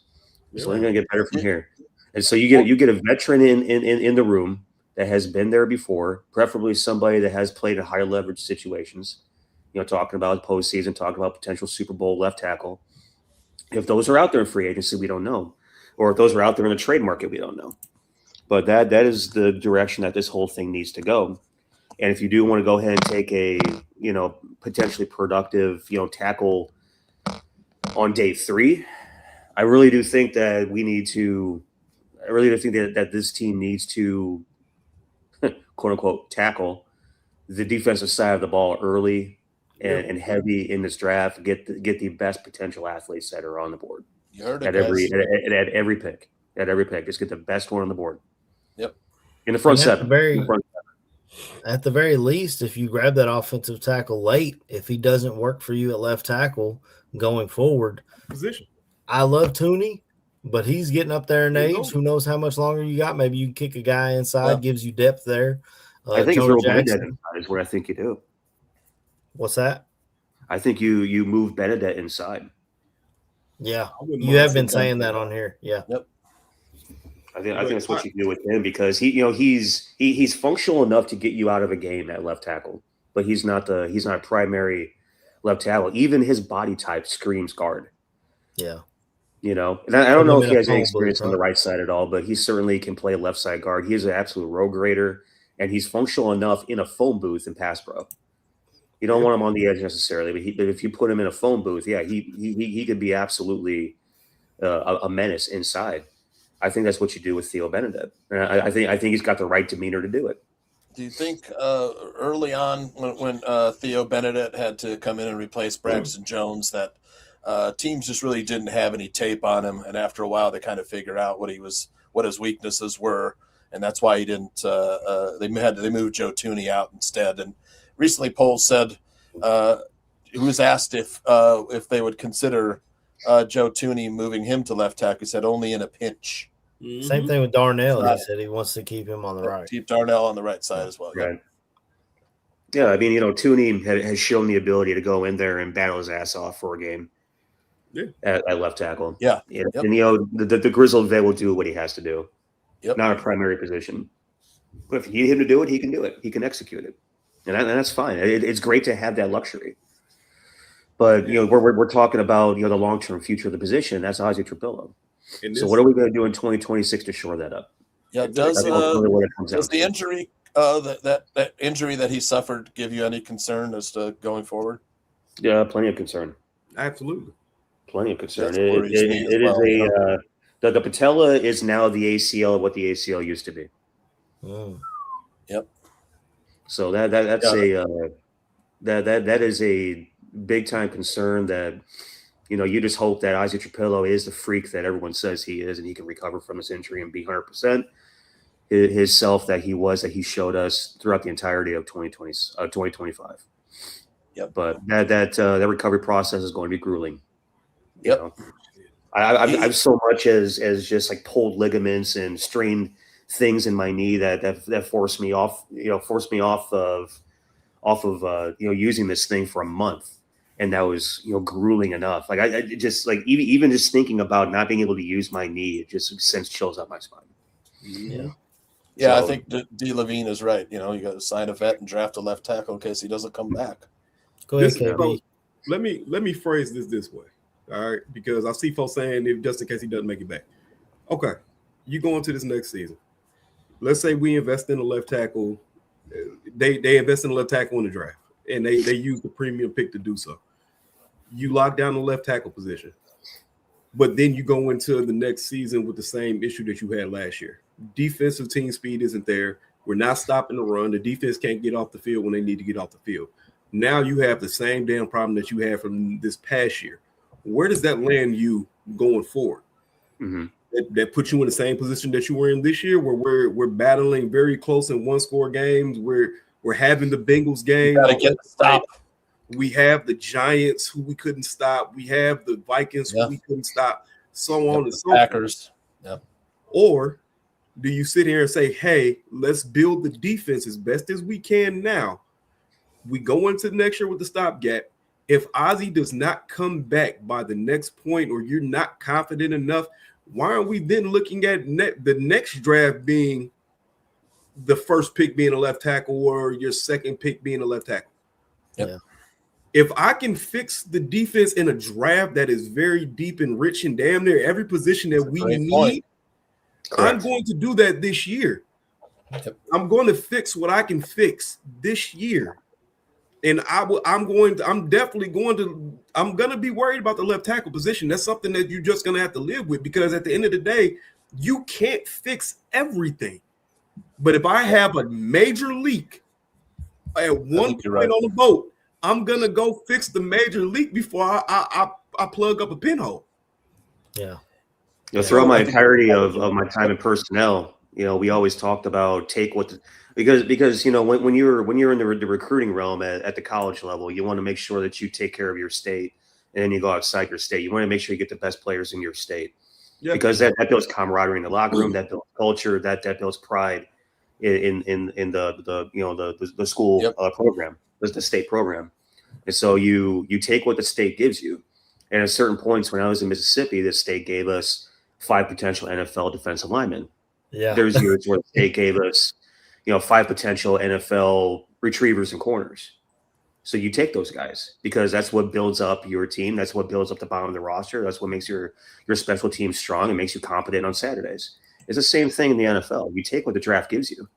If the draft is giving you, 30 potential, all-pro and or Hall of Fame defensive linemen, you got to go ahead and take a shot with a couple of them, and then move forward with fixing these other holes as you have them. Mm-hmm. And again, left tackle isn't necessarily a hole. It is just a short-term problem for a long-term solution, like I keep saying. Yep. So whatever you have to do to make sure that position is at least competent, that can protect Caleb on Saturday afternoons at the minimal amount. That's where we have to go with this thing. Aldo's asking, Braxton Jones 100% healthy. You interested? Anybody? I said no. Anybody else? I'm out on Braxton Jones. I've been for a while. I talked about this on Bare Their Souls. Would he come back? Does he want to come back? He's looking for money. If the price is right, maybe. But I can't get past the feeling that if he's out there on Sundays and he's getting his ass kicked, we're all like, why the hell do we bring this bum back? Yeah. Yeah, we dealt with that with looking back now, Charles Leno was adequate compared to what was Josh Simmons' prognosis here? All those talking about Josh. What was his prognosis? How long did he had the partial patellar tendon tear at Ohio State.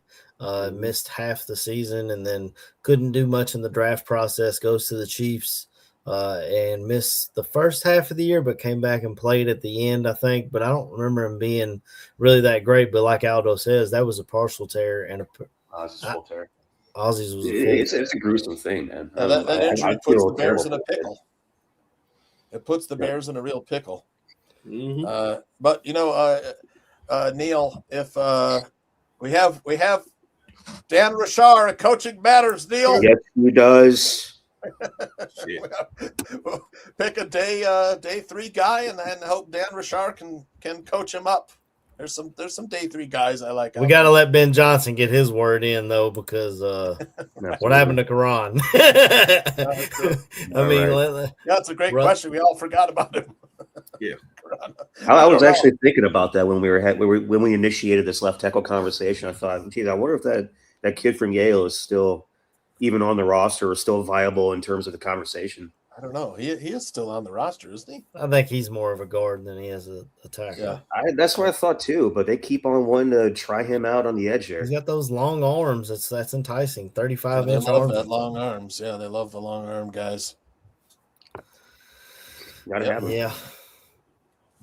I think how much more you got for us, Tooch? I think we're about to have to wrap this thing up. Yeah, I think we're about ready. I think your thoughts on recently. I could look it up, but it was a plus 350 for the Bears to win the NFC North. They're behind the Lions and Packers. I just want to get your thoughts on that because I don't kind of agree with that. I mean, I think we have a better chance of winning the NFC North than the Packers. The Bears are going to be the team that everyone says this offseason is going to regress. They're going to say, Oh yeah. look at all the one-score games, all the Overachieved. come-from-behind victories. Yep. Now they're playing a first-place schedule, and they're going to play tougher teams. That's going to be the hot-button issue, the hot name that everyone's going to say the Bears are going to regress. Yep. I think – now, I'm a homer, but give me the Bears to win the North again. I agree. I think we're built. I think there's nowhere to go but up from here. Yes, they were one-score games, but your quarterback has that clutch gene. We saw it all year. If he can clean up, and if we clean up some of the drops, this is another reason why I wouldn't mind moving to Arlington Heights. We talked about bear weather. I think it affected us just as much as it did the Rams in that game. Colston Jones was dropping. Luther Burden was dropping. Roma Dunze. Exactly. If we can clean that up and get Caleb over 60%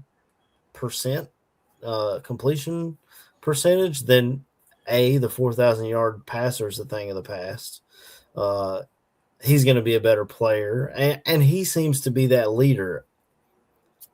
I'm bearing down. Give me Bears to win the North again. Ben Johnson's offense is better indoors. Yeah. I agree. It's just that we probably won't have a new stadium to play in for 3 more years. Yeah, it probably be, unfortunately.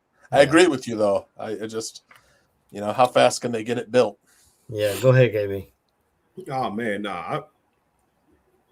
As far as I'm concerned, I got this thing in sports, man. I used it in my time for when I was in, battle competitive sports like wrestling and things like that.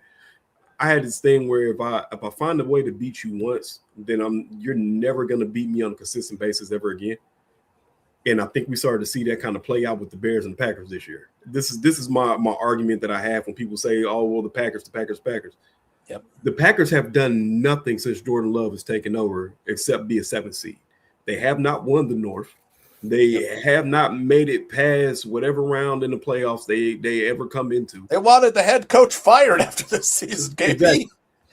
So they're only hard on for them being as good as they are is the fact they have Michael Parsons.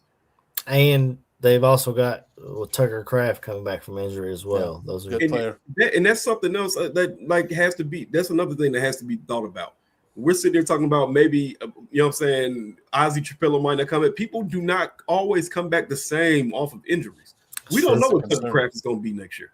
Yep. Tucker Kraft, insert great tight end that played on the X team. The kid that played for the Bills that was really good. The dude that played for the Ravens that was really good. Got hurt, didn't come back the same.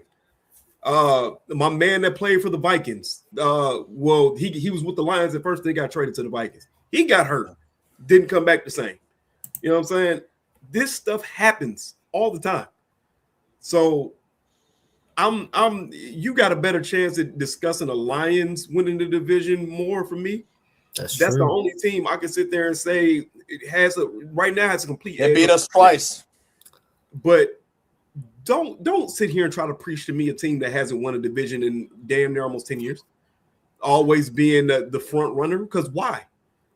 They are a team that has underachieved for the past X amount of years. What about the Vikings, though? I mean, JJ McCarthy, we don't know, but we got to remember. I seen a report saying they might be trying to trade JJ. If Devin Duvernay doesn't have that big kick return at the end of that game for us to win, the Vikings win the NFC North. And that's crazy because to me, you look at it, it goes back to my conversation about this defense, bro. You need to fix this defense badly. Yeah. But I don't, like I said, man, I give us just as good as a chance to win the division as the Packers. And the fact that the media always has this love for them is absolutely crazy to me, because like I said, they haven't won the division in how many years? But for whatever reason, every year they're supposed to be the betting favorites. Yeah. Stop it. So that's true. That's true, KB. It's going to be a tough division, man. Top to bottom, we're solid. Always. Go ahead, Neil. You got anything on this one? Neil? Okay.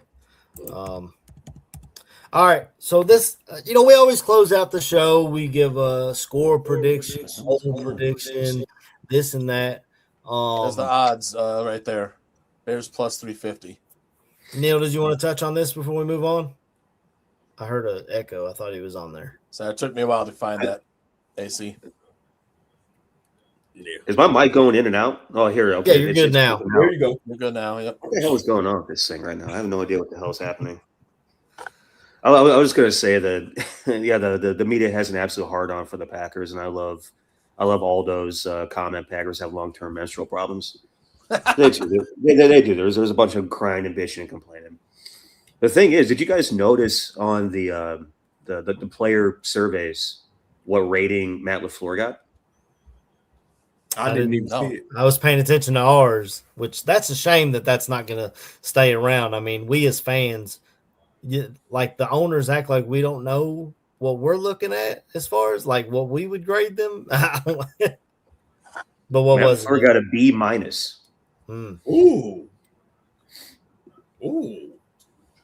And the way they Dennis Allen got treat a C players, plus. I think the way they treat families was pretty low too. If I their field got an F minus. I think I saw they were talking about that on ESPN 1000. The Packers? Yeah, I know the Packers ain't getting no goddamn F minus. They talk about us constantly. their field. They said the Lambeau Steelers field. got an F minus. No, Steelers got an F minus. Yeah, that was it. Maybe. Yeah, maybe I was that about was to it. say, I know good goddamn well they ain't getting no F minus, and they fans always talking shit. Oh man. It seems like the allure for LaFleur is sort of starting to go downhill a little bit. LaFleur, yeah. Yeah, Got that. right there. LaFleur. Yep. Huh. Suck it, LaFleur. You're a poet and didn't know it, huh? We'll close this thing out. Like I said, we usually do a bowl prediction, score prediction, all that stuff. There's not much more to predict other than what you guys think we're going to do at number 25. So I will go down and around. Tell me who your favorite at number 25 is, and maybe a backup plan if that guy is not there. And we'll close this thing out. I'll start with you, KB. Ooh. All right, man. Favorite pick, Caleb Banks. Backup pick, Zion Young. Damn. I love that. Yeah. I know. Yeah. I'm right there with you too. My answer, KB. Give me if I see one of those two, I'd be absolutely over the hill. I think Caleb Banks is what we were hoping Trevon Dexter would have been. I think if he finds a way that he stays healthy and that foot is really not an issue, I think you get an absolute game changer in the middle. And like I said, Zion Young is just fun to watch. So it's Does he have that DUI or something? Do you have some kind of off-field incident? Hey, Yeah, man, Danny was telling me I can't about remember. that. I guess he had a I mean, I don't care. I think Possibly. we have a good enough locker room, but I'm just maybe that takes his draft stock, and you know what I'm saying. He falls somewhere he falls in the beginning of the second, and the Bears use 2 second-round picks to trade up for him. Bajan. But that's my picks, man. Y'all go ahead, brother. Shout out to everybody in the chat, man. It's been too long. It's been too long. It feels great to get on here with y'all boys and chop this up, man. that was fun. It's KB, gonna be interesting. It's gonna be. You don't have to interesting answer if you don't want to. Have you heard anything from Big Cuz? Man, because he's living his life right now, man. I kind of let him do his thing, man. I ain't gonna badger him too much on football right now. Absolutely. Absolutely understand. I didn't know if you knew anything. Yeah, I ain't heard nothing. It's been radio silence, man. All right. Go ahead, Neil.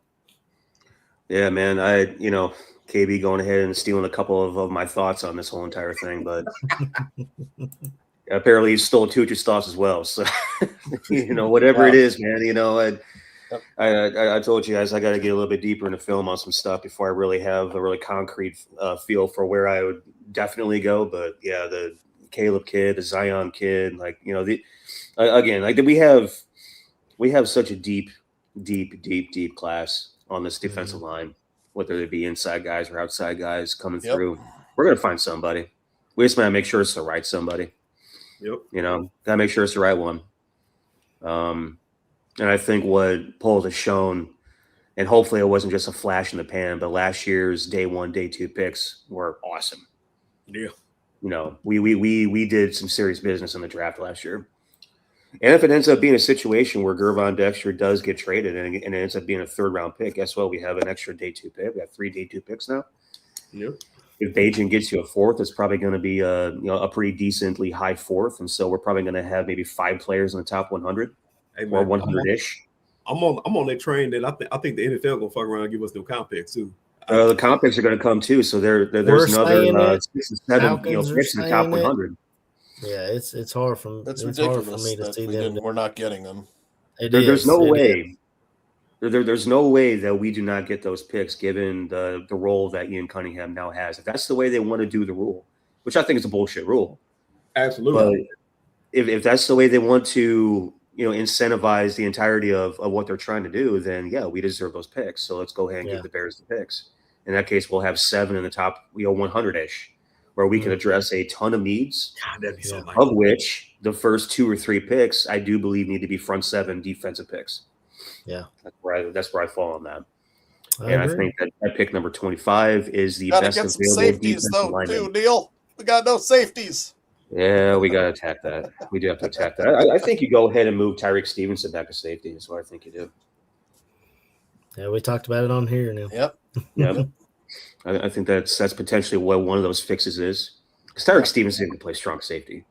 Strong safety, you don't need to think too much. You just need to hit people hard. Yep. He's a good Well, we got to tackler, keep him engaged. That's been the problem with Tyreek. Yeah. Right. But yeah, man, we got to attack DB in this class too because that DB room is kind of scary. And we do need to improve the team speed at the second level. So I think linebacker is going to come into play, and there's a bunch of fast ones out there. Yep. So I don't know. That's kind of where I'm at on the whole entire thing, guys. We're gonna do. We're gonna try to at least get into a little bit more film on these guys over the next month. Like I said, I just got this new job that I'm trying to get up to speed with. Moved away from Catapult onto Prep Red Zone. Still writing about high school kids. Going to really amp up the Missouri coverage there and supplement the Illinois coverage of high school prospects. So that's going to be a lot of fun. Amped up for it. It's been great so far. Got to move in the middle of March, so that's going to be chaotic for the next couple of weeks. So I'm going to do my best to stay on top of stuff. But shout out to y'all boys. I'm glad I was able to make it on for a little bit. Sorry we don't get to see my beautiful face, but we don't want to see what this face looks like right now. So we're gonna. It's cold and flu season, brother. We all struggling. Yeah. I think it's just stress induced. Sometimes you just wake up feeling like complete ass. You know what I mean? I think it's just all it is. But man, shout out to y'all boys. Like I said, glad I was able to make it on. Chad always is awesome. No matter how much you guys disparage my home state, I still love you. Just know that you're wrong. Okay? Just know that you're wrong. Indiana is one of the best states in the nation where we're operating with a surplus and state income tax is either low or non-existent. So that's awesome. And shout out to man, it's speed season, man. We got players running fast. We got cars driving fast. We got bikes driving fast. We got trucks going fast. We got everything going fast right now. It's a great time of year. Yep. Can't wait to be back on with you boys again soon. And as always, bear down. Bear down, boys. Neil, 4-3 is the new 4-4 in the 40. Jeez, man. It's nuts. You got 12 defensive ends running sub 4.7. I remember when you just hit you just run in the 4.7s and you're like, oh shit, that guy can move. Yeah. That's crazy. Yeah, absolutely insane. Go ahead, Tooch. Yep. All right. Can I play conspiracy theorist here for a little bit? Just I a wish I had couple the X seconds on. Files music to play. Yeah, but, we used to have that. Yeah, compensatory picks. So here's my thoughts on this, because I think the NFL missed a golden opportunity here to give the Bears the third round picks, because to me a lot of the NFL is about marketing. Marketing, image, all this stuff. They're trying to improve the brand, expand the brand. And when Patrick Mahomes came into the league, it was a player that they could, improve their image by pumping this player up. And Caleb Williams offers them the same exact time. Now the Chiefs star has fallen. The Bears star is on the rise. You give the Bears the two compensatory picks to help them build up into an America's team. And Caleb Williams, the new face of the NFL. And this, to me, is a golden opportunity. Why they're not awarding us we did everything we had to. We developed a GM. He got hired as a GM. He's making football decisions, drafting player personnel. We deserve the third round compensatory picks. To me, the NFL has always freaking hated the Bears. They constantly, when we send in tapes of how unjust sometimes the referees and officials are against us, holding calls called against us, and then the Packers hold the shit out of us. I'm playing conspiracy theorist and being a homer here a little bit, and it's hyperbole, but you get what I'm saying. It's an opportunity to build the Bears up as the face of the league behind Caleb Williams, and giving us the compensatory picks that we deserve allows us to improve our team to where we are, competing for playoffs every year and a Super Bowl every year. That's just my thoughts on the compensatory picks. I think it's a wasted opportunity for the NFL to improve its brand and image. As far as what I think the Bears should do, Ryan Poles has said best player available. At the same time, we have to shore up the defensive line. He wants more speed on defense. We can't patch all these holes, obviously. Free agency will tell us a little bit more about what they'll look into the draft and what they did last season, as far as building the offensive line. As far as my favorite players, I love Caleb Banks. I mean, he's an absolute record. The foot injury scares me a little bit. The knee or foot or whatever it is. I think it's a foot.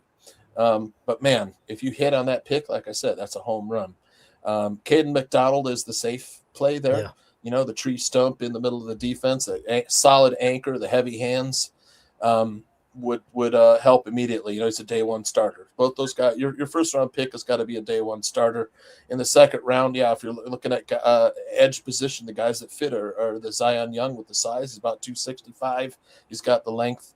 The Illinois defensive end, Gabe Jackas, another guy that fits the system nicely. That guy's got a really good motor. He's strong. He's got a little bit of bend, might be a little stiff, but did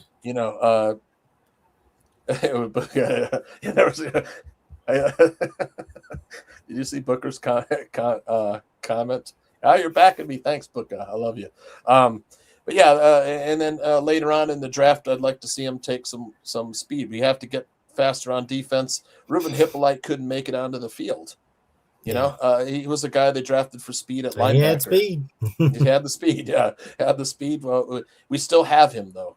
We still have him in our pocket. Speed. We have the fast UTSA cornerback in our pocket. Can these guys play? Well, I mean, we'll have to see. Coaching matters. Coaching matters. And then we got late round safeties are there, man. The Iowa kid. We got an Iowa safety here that Bud Clark out of TCU. 4-4. Yeah, Bud Clark late. The Kansas State safety I like a lot. He's got a lot of speed. Really showed at the Senior Bowl. Your Iowa guys, they've always got dudes that are. Iowa's got a guy who's got an edge rusher I like too. That Max Llewellyn. He can't hold up against the run, but dude's got some moves. The Iowa safety, Xavier Nwankpa, he's a bit raw, but man, he's like long and he is fast. And he's smart too. So, I mean, maybe that's like an undrafted free agent or seventh rounder you could get. A defense is the way to go. Final words. Thanks to my co-hosts for bringing it today. I know I kept you a little longer with my rambling. And the chat room was fantastic as well. Thanks for all the donations, Maddie and others. Yeah, absolutely. You guys have covered it all. Caleb Banks is my number one choice. If he's not there, give me Caden McDonald. If he's not there, Yep. I might even take Lee Hunter. I know his testing athleticism didn't match up to what a lot of people were hoping to do, but his production is there, and he's a beast in the middle. And if he's not there at edge rusher, we've all said Zion Young, obviously. I'm trying to remember. We went over it on Draft on Tap, me and Danny, edge rushers 2 weeks ago. I'm trying to remember who all was there that we talked about. But a lot of those guys that he was like hoping would fall to the second round are like getting pushed up into the first round now. Yeah, Keldrick Falk. Any of these guys on your list? Yep, Keldrick Falk. He's got the size. He plays the run really well.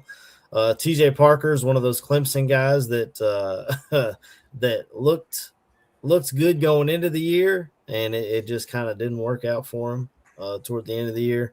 I still think Reuben Bain, David Bailey, and Arvell Reese are all going to be gone before we ever see the board, even with his short arms. Yeah, Devine, you're talking about R. Mason Thomas. He's kind of a smaller guy too, which kind of worries me. I don't know if he fits. He's out of Oklahoma, but I don't know if he fits the system technically. They talked to Cassius Howell. He's a little guy. I don't know. Player. I don't know how he fits either. Michigan guys are those two Michigan. Derek Moore tore it up, and the other guy is good too. The Jay Sean Barham. He's raw, but he's good, man. Yeah. So they're both blazing fast. We got plenty of names. We still got free agency coming up, so we'll see if they can plug any holes there. We got to get some money freed up, obviously. I don't know how big a players Bears will be in free agency, depending on how much money we can free up. Those are – the D-line is my number one spot. Y'all think there's any shot we go corner if one of them falls there? I know I like Chris Johnson a lot out of I believe it's San Diego State. He showed a lot of speed. He ran the gauntlet the other day and looked beautiful doing it. Caught everything, but it's not technically a need. But AJ Terrell's brother, Avion Terrell, he can play, man. He's good. He's good too. Yeah. But I don't know. We got to go defense. We need speed. Good. Neil, you good? Yeah, why? What's going on? Oh, yeah, you came unmuted. I thought you might have had something to say. Anyway, defense. Let's fix the defense. Shout out to you boys for coming on here with me and talking ball. Like you said, Tooch, we went a little long because we were kind of all over the rails. We had a lot of stuff to try and cover, and a little bit of time in which to do it. Shout out to the chat. We're all draft nerds. That's right. Shout out to the chat. They all brought it today. Special shout out to Matthew Fulchese for giving us some coffee money this morning. And shout out to Aldo for hopping on here and giving his thoughts in the chat. Oh, yeah, Aldo. I forgot about that guy. I forgot about the Aldo. But, Aldo, hope you're feeling well, brother. Yeah, me too. Yep. Well, like, comment, and subscribe to the Barroom Radio Network. Hit the notification bell to tell you when we go live. I'll go ahead and tell you, we'll be back in 2 weeks to try and predict some free agency moves. That'll be the weekend before free agency. So hopefully by then we'll see what kind of money we got. We could think about some guys that we might like to see in a Bears uniform next year. That's my plan anyways. 2 weeks from now, we'll go live again.